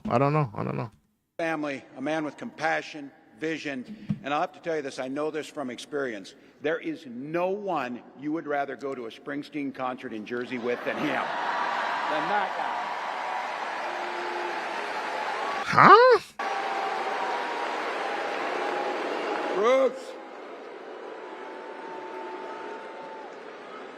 And I can't wait for all of you and America to get to know my incredible wife, Gwen, a 29-year public school educator.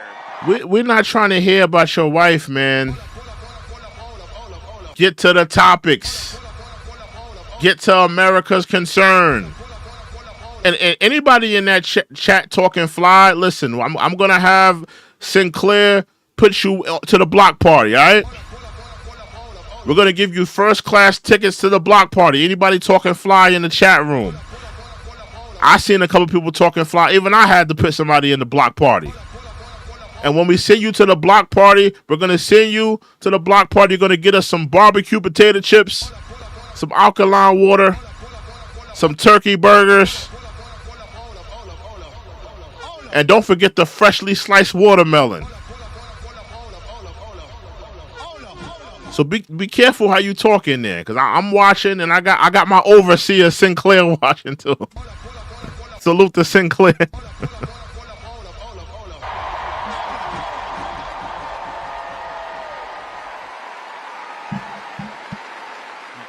Don't ever underestimate teachers.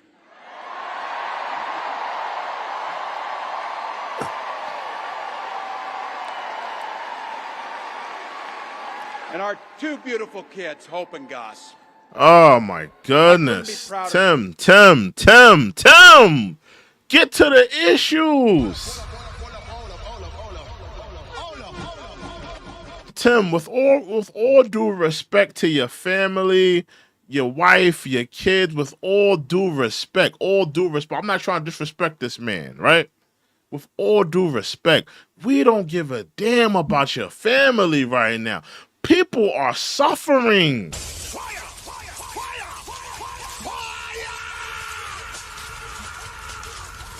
People are suffering, fam. We don't want to hear about your wife that's a school teacher. She won Teacher of the Year 5 times in a row. Like Young Jeezy, I won Trapper of the Year 3 times. She won Teacher of the Year 3 times in a row. Like, bro, we don't care. We don't care about your daughter's, a ballerina recital. She takes violin, 3 times a day. She's a straight A student. She's on the honor roll. We don't care. Get to the policies. Get to the agendas. What are you going to do for the American people that are suffering?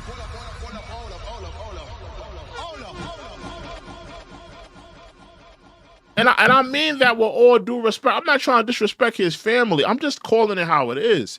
People came to this rally to hear something, to hear some change. Most people came there to be sheeple, to just be sheeple, just blindless sheep and support something. But some people in that crowd was hoping to hear something, hoping to hear, Tim and Kamala talk to them about the inflation, talk to them about the cost of living, talk to them about their problems directly. That's what they came for. They're not here. They don't want to come here about your wife being the Teacher of the Year, your baby girl's ballerina recital, and they didn't come here for that. They didn't come here for that. Let's get to the issues, please. Be on this ticket, and to help Vice President Harris become what we all know is very, very good for us to think about, next President of the United States of America.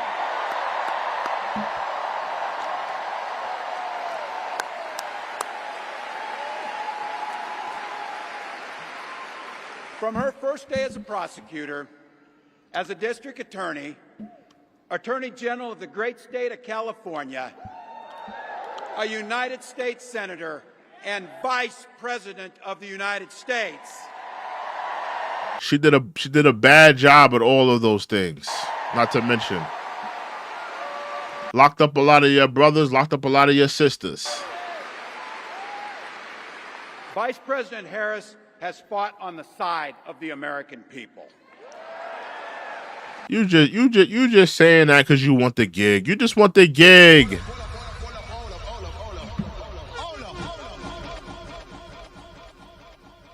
You just happy you got the gig, Timmy boy. Come on, bro. Stop it. You wasn't feeling like this beforehand. She took on the predators. She took on the fraudsters. She took down the transnational gangs. She stood up against powerful corporate interests, and she never hesitated to reach across. And she locked up a lot of innocent black people, threw away the key. A lot of people in jail, innocent. Never gave them a second chance. Bloviated charges, lied on a lot of black men, threw away the key.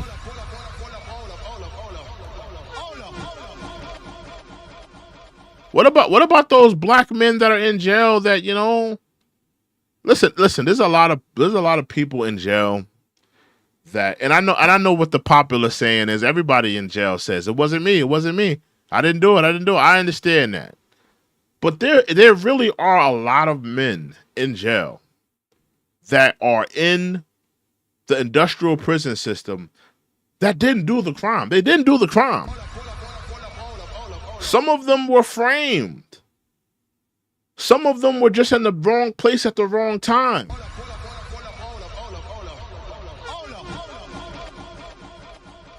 And some of those men, when they got in those courtrooms, they came in there with a public, defender. You know, the money wasn't right. They couldn't afford an attorney. And, you know, you had, you know, a white supremacist prosecutor by the name of Kamala Harris hammering home those charges, hammering home, you know, some type of conviction on those men.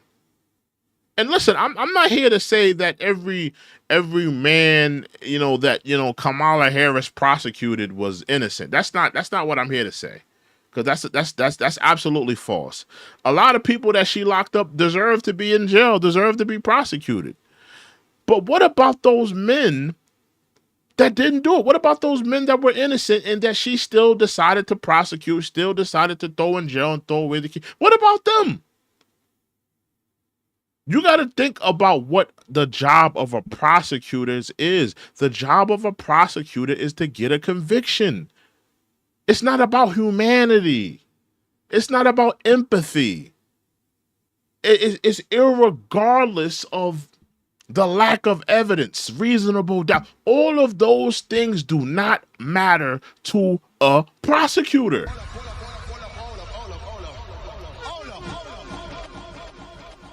They have quotas to reach.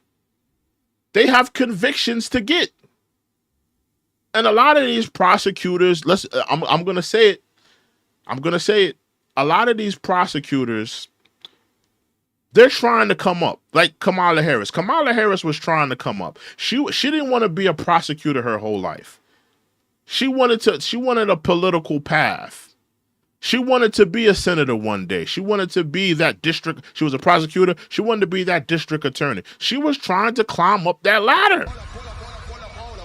This is an ambitious woman. Think about who she dated, the people she was mingling with, from Montel Williams to Sweet Dick Willie Brown. All the people she was rubbing. This is an ambitious woman. So you have to look at her resume as a prosecutor and ask yourself, was this woman being a prosecutor trying to get justice for victims and justice, you know, just trying to serve justice? Or was this woman just, you know, just being an ambitious prosecutor, just trying to, you know, do whatever, by any means, trying to get a conviction to further her career? What was her motives?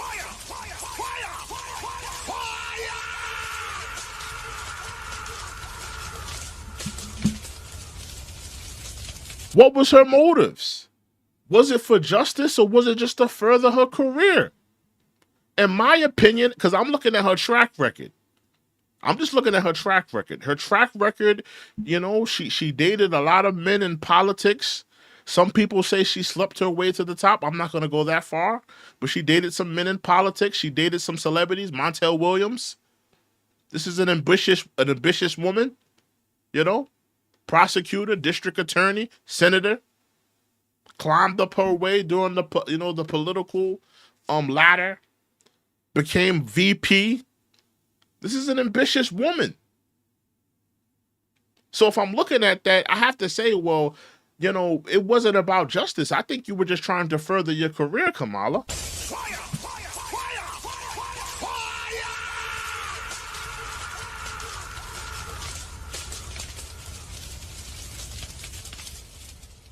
I think she was just trying to further her career. The aisle, if it meant improving people's lives.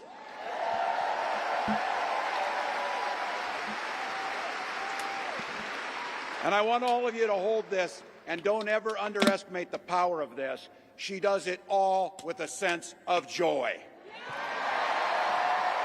Yeah, she's always cackling, the cackling cow.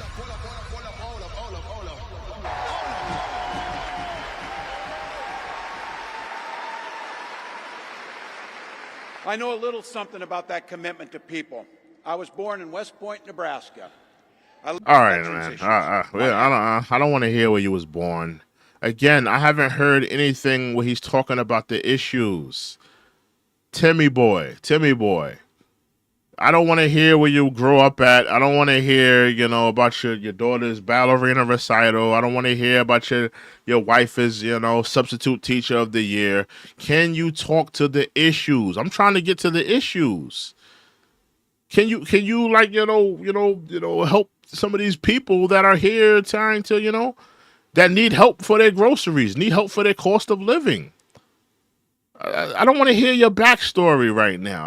I know that the Philadelphia, they don't know you and all of that, and they're not up to date on you. But I mean, listen, I don't need your resume right now. I don't need to hear that, right? I could Google you. I'll Google your track record and all of that stuff. I want to hear you talk to the people. Agriculture and on ways to grow rural economies. I learned the art of compromise without compromising my values.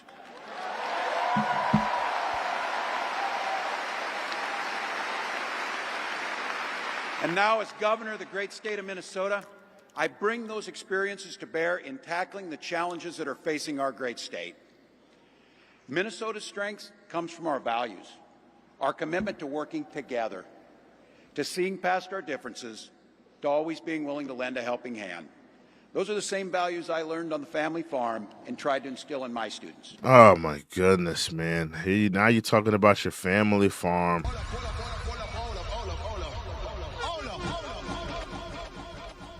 Timmy boy in Minnesota, milking the cows, grabbing the eggs.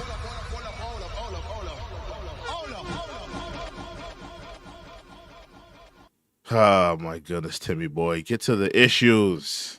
I took it to Congress and to the state capitol, and now Vice President Harris and I are running to take those very values to the White House.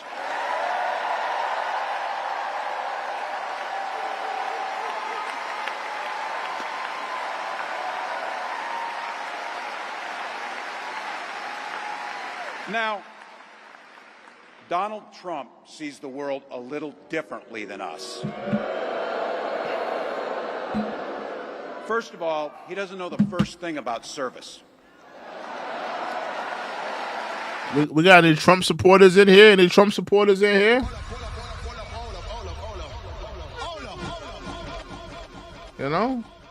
Rep your set, man. Republicans, Democrats. Rep your set, man. You running with that MAGA set. Let me know what set you claim. He doesn't have time for it because he's too busy serving himself. Again and again and again. Listen, say what you want about Trump, and listen, I'm no fan of Trump. But if you're asking me who was serving themselves, I'm just going to keep it a buck. Listen, I'm not a Trump supporter. I'm not a Biden supporter. But if you're going to ask me who was serving themselves, I would say it's the Democrats and it's the Biden administration. They were serving themselves.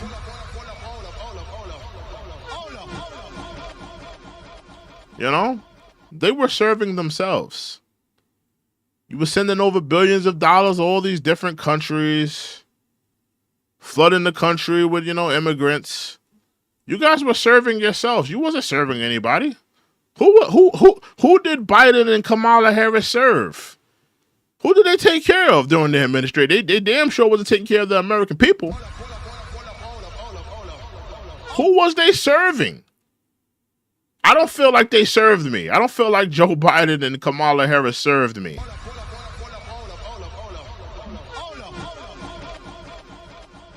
Maybe the inflation and the price of gases, maybe that was serving me. They served me a huge bill. That's what that was. But they damn sure didn't serve me. Trump fed the streets. He gave people the PPP loans. What a thrill. He gave people the PPP and the stimmies. He fed the streets. Joe Biden didn't do that.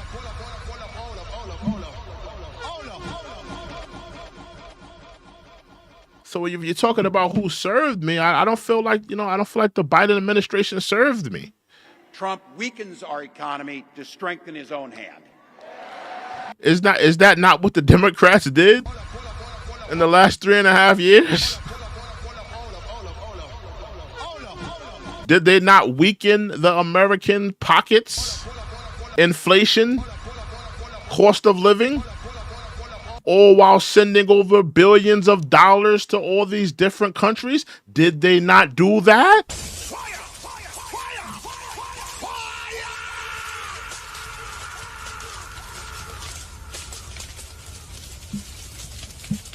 It sounds like he's talking about the Democratic Party.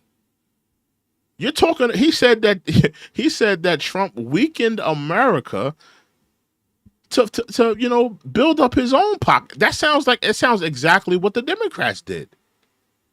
The Democrats sent over billions and billions of dollars to all these different countries, all while the American public were dealing with an inflation, all while the price of groceries were going up, all while these things were happening. It sounds like you're talking about the Democratic Party to me, in the Biden administration. That's what it sounds like you're talking about, Timmy boy. He mocks our laws. He sows chaos and division. And that's to say nothing of his record as president.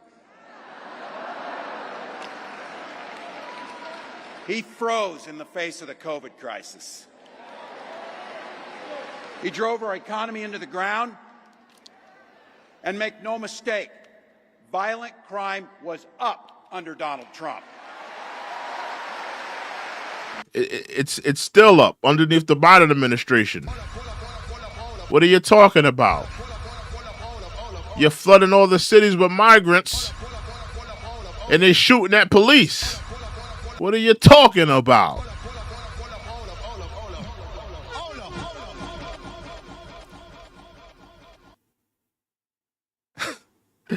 Hold on.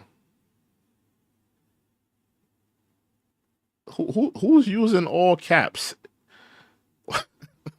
Why y'all going on? Why everybody keep talking about Chanel? Even Sinclair said something about Chanel. What's going on with Chanel? Chanel, listen. You could come for anybody, but don't come at Sinclair. Sinclair gonna have to sit you down. And if Sinclair say don't use all caps, don't use no all caps in here. You lowercase your words in here, all right?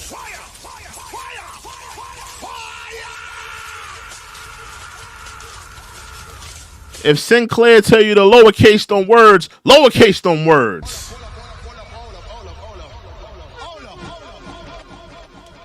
All right? Put some respect on Sinclair, all right? Lowercase them damn words. That's not even counting the crimes he committed.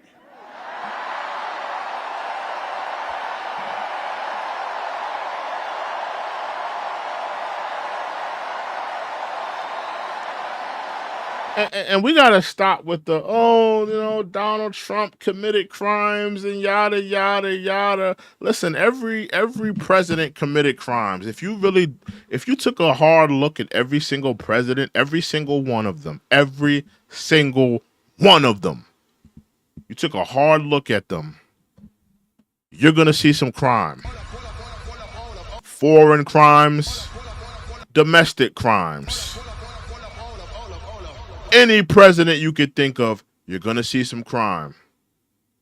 That's a fact. They just didn't drag the other presidents through the mud like they did Donald Trump.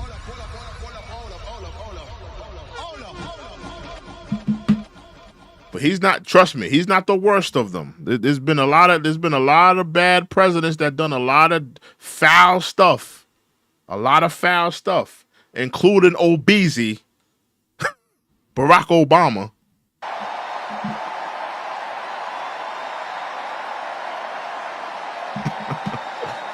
Somebody said he looks like a Joe Biden clone.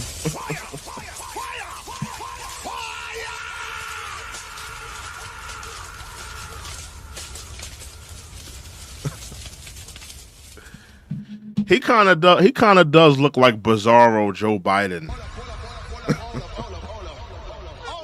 Doesn't he look like a bizarro, a multiverse Joe Biden?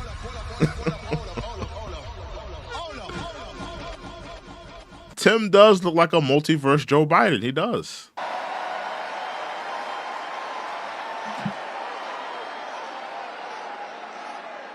You know, some of us are.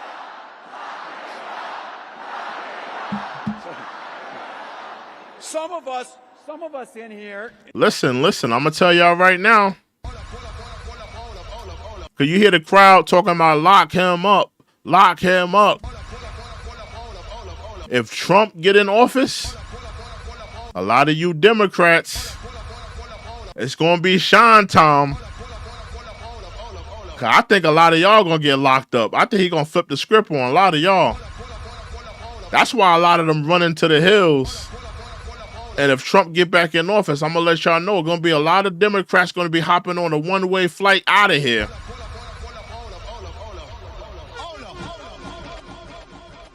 Cause he's gonna be taking a Joe Biden too. Joe Biden is another one. They're gonna be listen. It's gonna be some Democrats getting locked up if Trump get in that office. It's gonna be a lot of Democrats that been on those Epstein Islands on a one-way flight ticket out of here.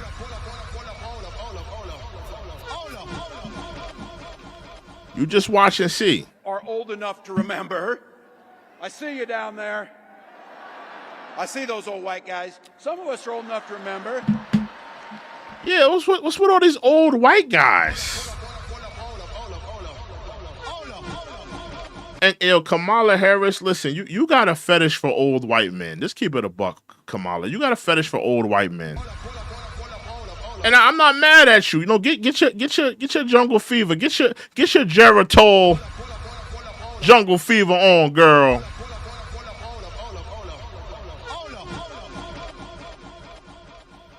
How Stella got her old white man.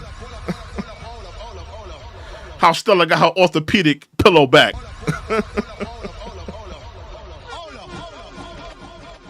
You know, it is what it. I ain't knocking her. I'm not hating. I ain't hating. But I'm just saying, you know. When it was Republicans who were talking about freedom, it turns out now what they meant was the government should be free to invade your doctor's office. In Minnesota, we respect our neighbors and their personal choices that they make.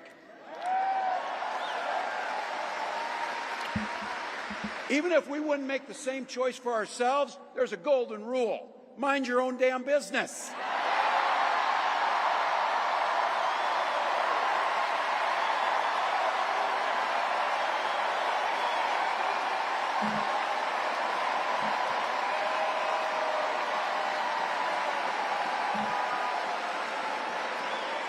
These guys are after my heart chanting, mind your own damn business. That feels good, so thank you. Look, that includes IVF, and this gets personal for me and my family. When my wife and I decided to have children, we spent years going through infertility treatments. And I remember praying every night for a call for good news. The pit in my stomach. I haven't heard much about the economy. It just seems like he's talking about everything else but the economy. It's like, listen, like, hear me out. Just hear me out for 1 second. You know, I understand everybody has their issues, right? Everybody has the things that's weighing heavy on their hearts and minds, whether it be abortion, whether it be immigration. But the reality is, you know, the economy affects all of us. It affects all of us. It's, you know, everybody's feeling the weight of the, you know, the economy on their shoulders, bro. Like, you know, all of these things, like, you know, fertility centers and, you know, all the, like, you know, doctors and you know, the government in your doctor's forms or whatever. Listen, I get it.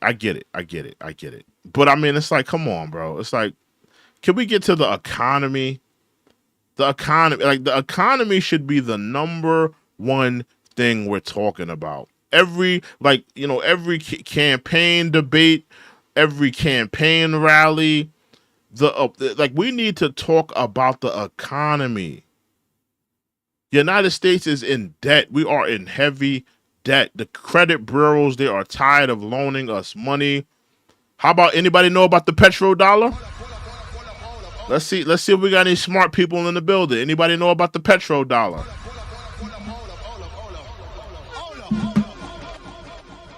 The Saudis, they don't even want our money anymore. They said your credit no good.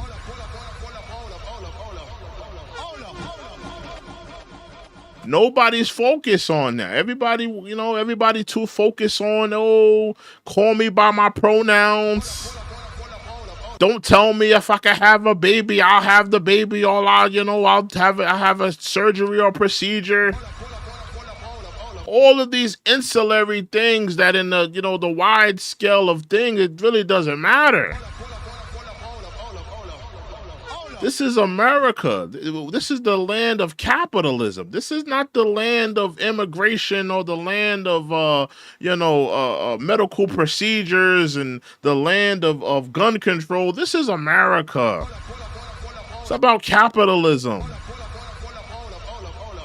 Talk to the people about their prices of groceries. Talk to the people about their gas prices. Talk to the people about the cost of living. That's affecting all of us. All of us are not thinking about, fertile facilities and abortion and all of this other, immigration and all of us are not thinking about that. But we all thinking about this damn economy.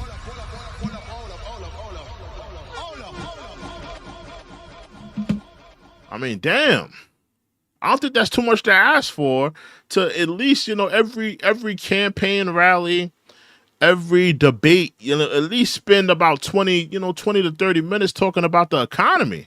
I don't think that's too much to ask for. When the phone rang and the agony when we heard that the treatments hadn't worked.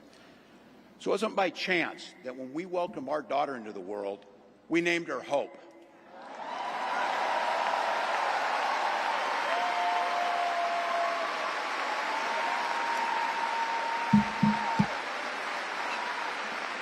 When Vice President and I talk about freedom, we mean the freedom to make your own health care decisions. And for our children to be free to go to school without worrying they'll be shot dead in their classrooms. See, the liberals, they're trying to make gun control or gun violence the hot button issue. They're pressing it hard to try to make that an issue.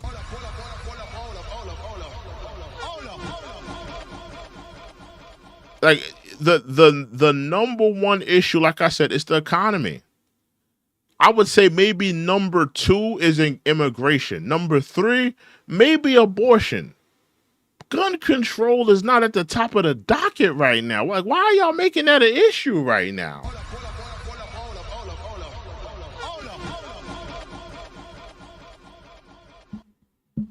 People can't even afford to pay their rent, and you're talking about gun control.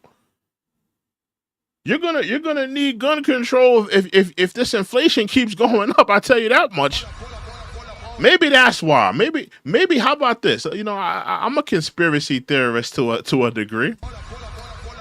Maybe they want better gun control or more gun control because they intend to continue to raise inflation. Maybe that's why. Because when they figure out, when people figure out that this inflation ain't going down, people are going to start picking up, you know what they're going to start picking up? I'm not going to say it.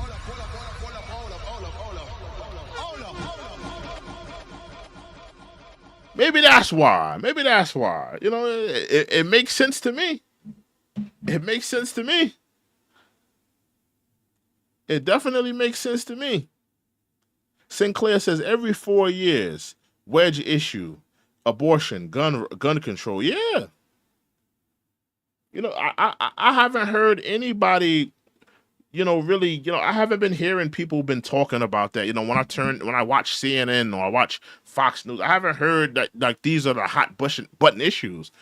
when I turn to CNN, when I turn to Fox News, I hear like the hot button issues are, economy, abortion, immigration. Like these are the hot button issues. Like it seems like the Democratic left, they're trying to make it an issue right now. Like has it been an issue in the past? Yeah, but I'm saying as of right now, 2024. I mean, is it really a top issue right now? I can't say that it is. Not right now.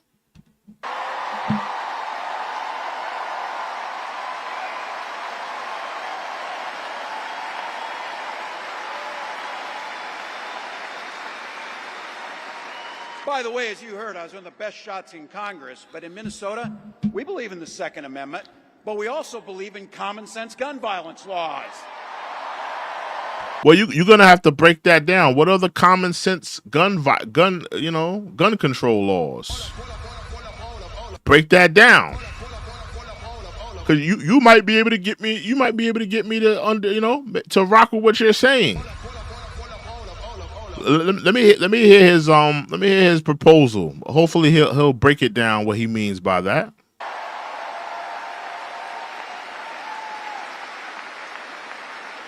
Vice President Harris' idea of freedom is a ticket for education to be that ticket. See, he doesn't want to break it down. Why didn't he break down the common sense, gun control laws? It's not. Listen, there's a gray area in everything. You're talking about taking away people's rights to defend themselves. It's not as black. It's not as black and white as you're making it seem. There's a lot of gray area in gun control. He did not decide to do that. He decided to go on to the next topic. Figures. Let's continue. Get to the middle class, not crippling debt. Air that's clean. Oh, you're finally talking about the debt. Finally. Water that's pure. Communities that are safe. Somebody said, bro is just, running off talking points. That's a fact. He's running off talking points. He has not stood on any, not one issue and directly talked about it. He's just running off at the mouth with talking points. He brought up gun violence. He talked about we need common sense laws, yada, yada, yada. Okay, break it down. What are the common sense laws on gun control? Because it's not as black and white as you seem. People deserve the right, and it's their Second Amendment right to, have the right to bear arms. And people deserve the right to defend themselves. It's not as cut and dry as you're making it seem. Break it down. What are the common sense gun control laws? I might agree with it, but he did not do that. He just decided to, blurt it out as a talking point and go on to the next topic, and then blurt that out, go to the next one.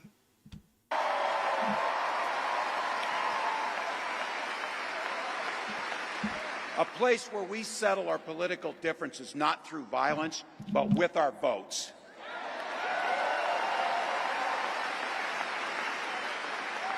And that's what this election's about. What direction will this country go in? He's not going back. I heard it sounded like a black man. We not going forward. I think that's what I heard him. Somebody yelled out that we're going forward. We're going forward. That's what it sounded like. It sounded like a black man said that. I don't know. Well, Donald Trump would damn sure take us backwards. Let's be clear about that. And don't believe him when he plays dumb. He knows exactly what Project 2025 will do to restrict our freedoms. Let me just talk about Project 2025. Like I said, the Democrats, they deal in scare tactics. They don't deal in doing work anymore. They don't deal in doing the hard work, going out to the communities, talking to the people, trying to fix the issues. They deal in scare tactics. Project 2025. Trump is a threat to our democracy. Trump staged his own assassination. It's all scare tactics into getting you to vote for them. Trump is going to take away your freedoms. Trump is a dictator. He's a tyrant. It's all scare tactics into getting you to vote for them. They don't want to do the work. They want to scare you into voting for the political left. That's a fact.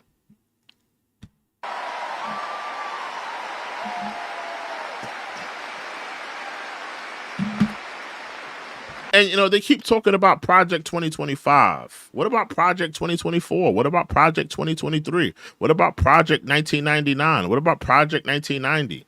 What about Project 1971? What about Project 1977? What about Project 1979? What about Project 1980? These are all of the years black people have been voting and electing Democratic officials.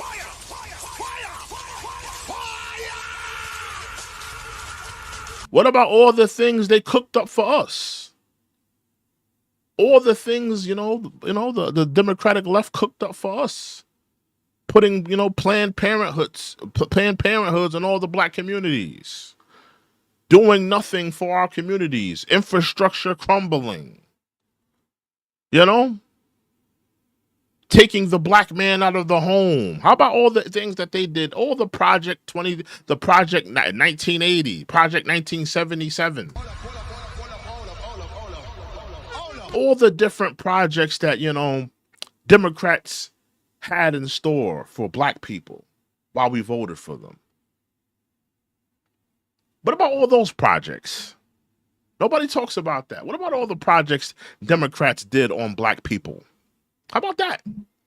Since you want to talk about Project 2025, let's talk about all the different projects the Democrats had for black people. Oh, you don't want to talk about that. Okay. To rig the economy to help the super rich. If Trump gets a chance to return, he's going to pick up exactly where he left off 4 years ago. Only this time, it will be much, much worse. Raising costs on middle-class family. He will repeal the Affordable Care Act, no doubt about it. He'll gut Social Security and Medicare. And when somebody tells you are, they believe it. They sound like cows. Moo. Moo. He said he'd ban abortion across this country, and he'll do it, whether or not Congress is there or not. Donald Trump's not fighting for you or your family. He never sat at that kitchen table like the one I grew up at, wondering how we were going to pay the bills. He sat at his country club up in Mar-a-Lago, wondering how he can cut taxes for his rich friends. And I got to tell you, his running mate shares his dangerous and backward agenda for this country.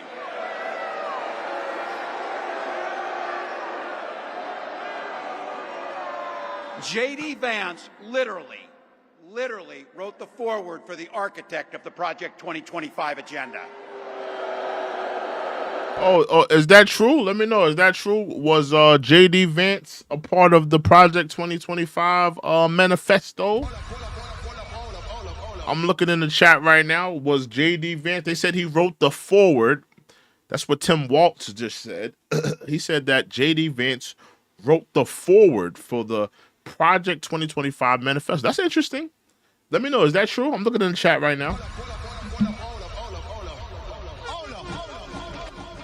Somebody says correct. Okay, that's one person. Another person says yes. I'll have to look into that. Of course. Okay. I have to look into that. I'll look into that.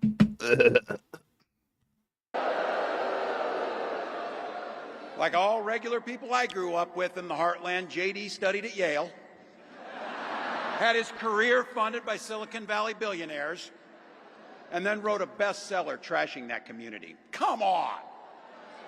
That's not what middle America is. And I got to tell you, I can't wait to debate the guy.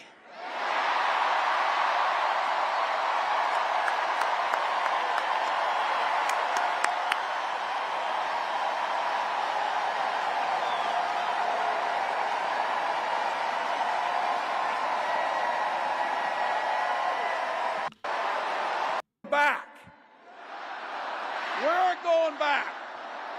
We are not going back.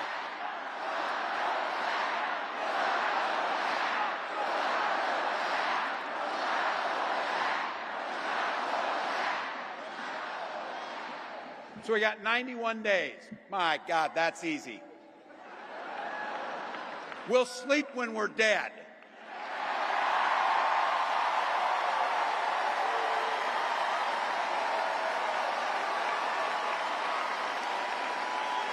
Over those next 91 days and every day in the White House, I'll have Vice President Harris's back. Every single day. And we'll have yours. Is he clapping those cheeks? What do you mean he gonna have her back? So he's a married woman, man. Don't tell me Timmy boy clapping those cheeks. Sliding off those pantsuits. You know she like them white boys. You know she like them white boys, y'all. You talking about he gonna have her back. If that was my wife, I'd be looking at him sideways, talking about you gonna have my wife back. You better clean that up, talking about you gonna have her front, nigga. Talking about he gonna have her back.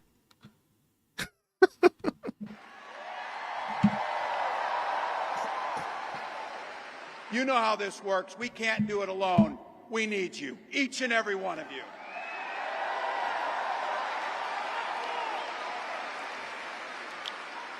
Go over to KamalaHarris.com, get on board, because we need you. Freedom maker. Kamala Harris has a, never mind, let me not. Our own choices. She's a content creator on OnlyStans? What's going on with Kamala? This leader, this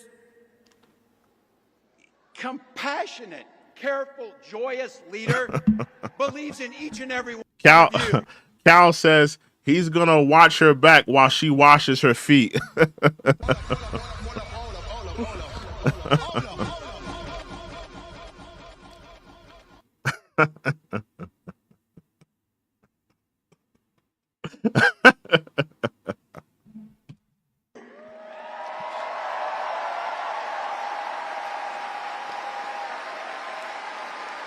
My God, you came here tonight to sit at the very top because you love this country and you're not going back.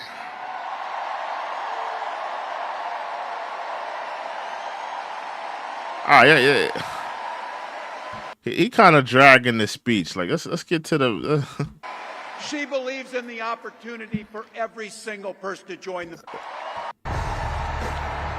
I mean, that was about it. I mean, I'll be honest with you. I'm not impressed. Not impressed. I'm not impressed. I'm not impressed. I'm not impressed, y'all. I'm not impressed. I'm not impressed. I am not impressed. Like I said, you know, I feel like they could have went with somebody a little bit more younger. Listen, he did a pretty good job with that speech. My only issue is he wasn't really talking about nothing. He didn't really talk to the issues. He just like running off talking points, gun violence, this, that, blah, blah, blah, blah. Like it wasn't really. You're sitting here talking about an issue that people are dealing with, showing empathy, showing compassion, and telling people to vote for you because you're going to change it. I didn't get that out of this whole, spill. I didn't get that. But ultimately, listen, man, election season is coming up. I can't wait. I can't wait for the Democratic National Convention. I got that marked on my calendar. The Democratic National Convention. I can't wait to see what black celebrity they gave a celebratory pair of tap dance shoes and white gloves and a lifetime supply of butter biscuits to. I can't wait to see them come out and cape for the political left.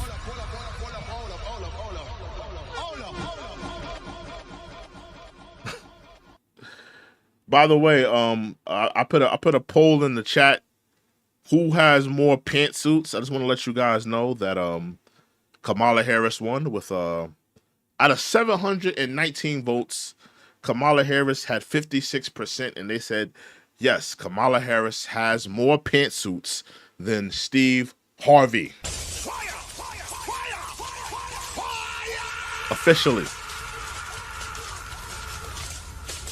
You know? If this is your first time here, make sure you subscribe to the channel. Make sure you like this video. We're going to do more topics. We're going to talk more about, the political strategies of Kamala and Trump.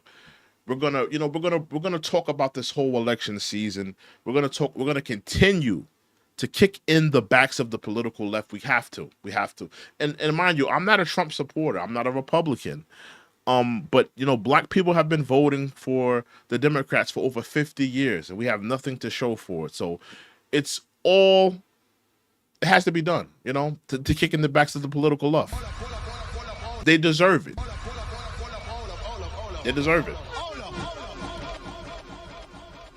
But if this is your first time here, make sure you subscribe to the channel. Make sure you like this video. We're gonna have more discussions. Election season, they said it's about 90 days away. 90 days away. So it's gonna be more discussions. That's what it is, man. That's what it is, man. It is what it is. It is what it is. I want to give a salute to Sinclair. Salute to Sinclair for putting in that mod work. Salute to Sinclair.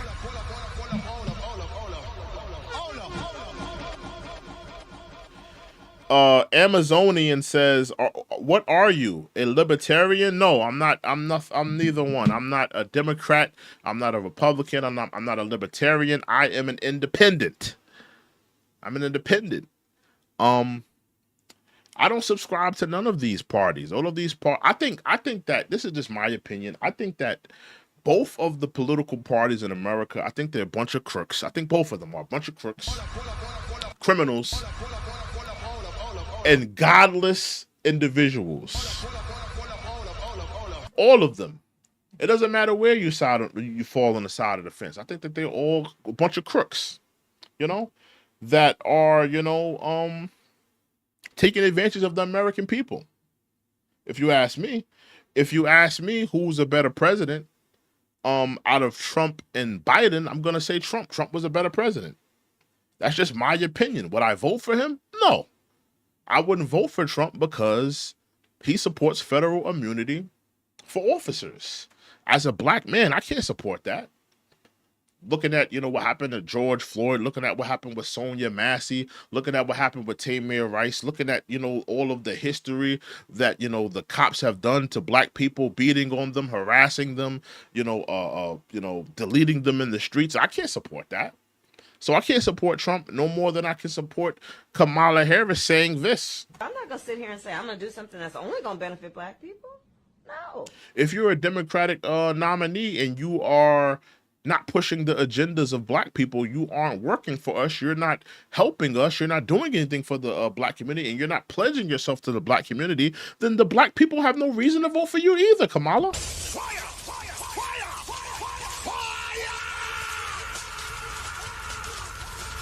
That's just the reality of it, So I'm not voting for neither one. I don't subscribe to neither party.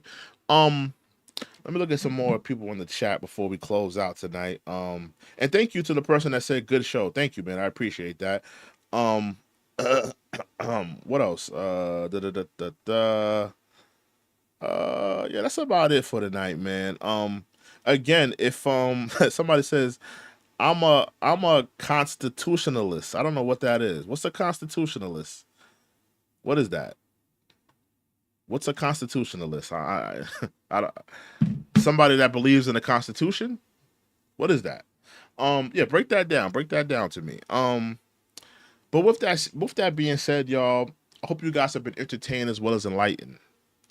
I am your host, True and Living. This is the Check-In Report. Again, if this is your first time here, make sure you subscribe to the channel. We're going to do more talks. We're going to have more dialogue. Listen, the election season is upon us. we have a lot to talk about. We have to talk about a lot of, listen, the Democratic, I can't wait for the Democratic National Convention. I'm going to be going in. I'm telling you. Stay tuned for the Democratic National Convention because I'm going to go crazy on the Democratic National Convention. I have to. And then you got the debates coming up. Hopefully, Kamala and Trump can get in the ring. Hopefully, J.D. Vance and Timmy Boy can get into the ring. I want to see it. I want to, So we're going to have more discussions on these topics. But with that being said, you guys have a blessed night. I will see you guys, God willing, tomorrow. I'll probably do another show on these topics in terms of the political discussion that is upon us. You guys have a good night, though. We are out. Toodles. What a thrill, with darkness and silence through the night. What a thrill, I'm searching and I'll melt into you.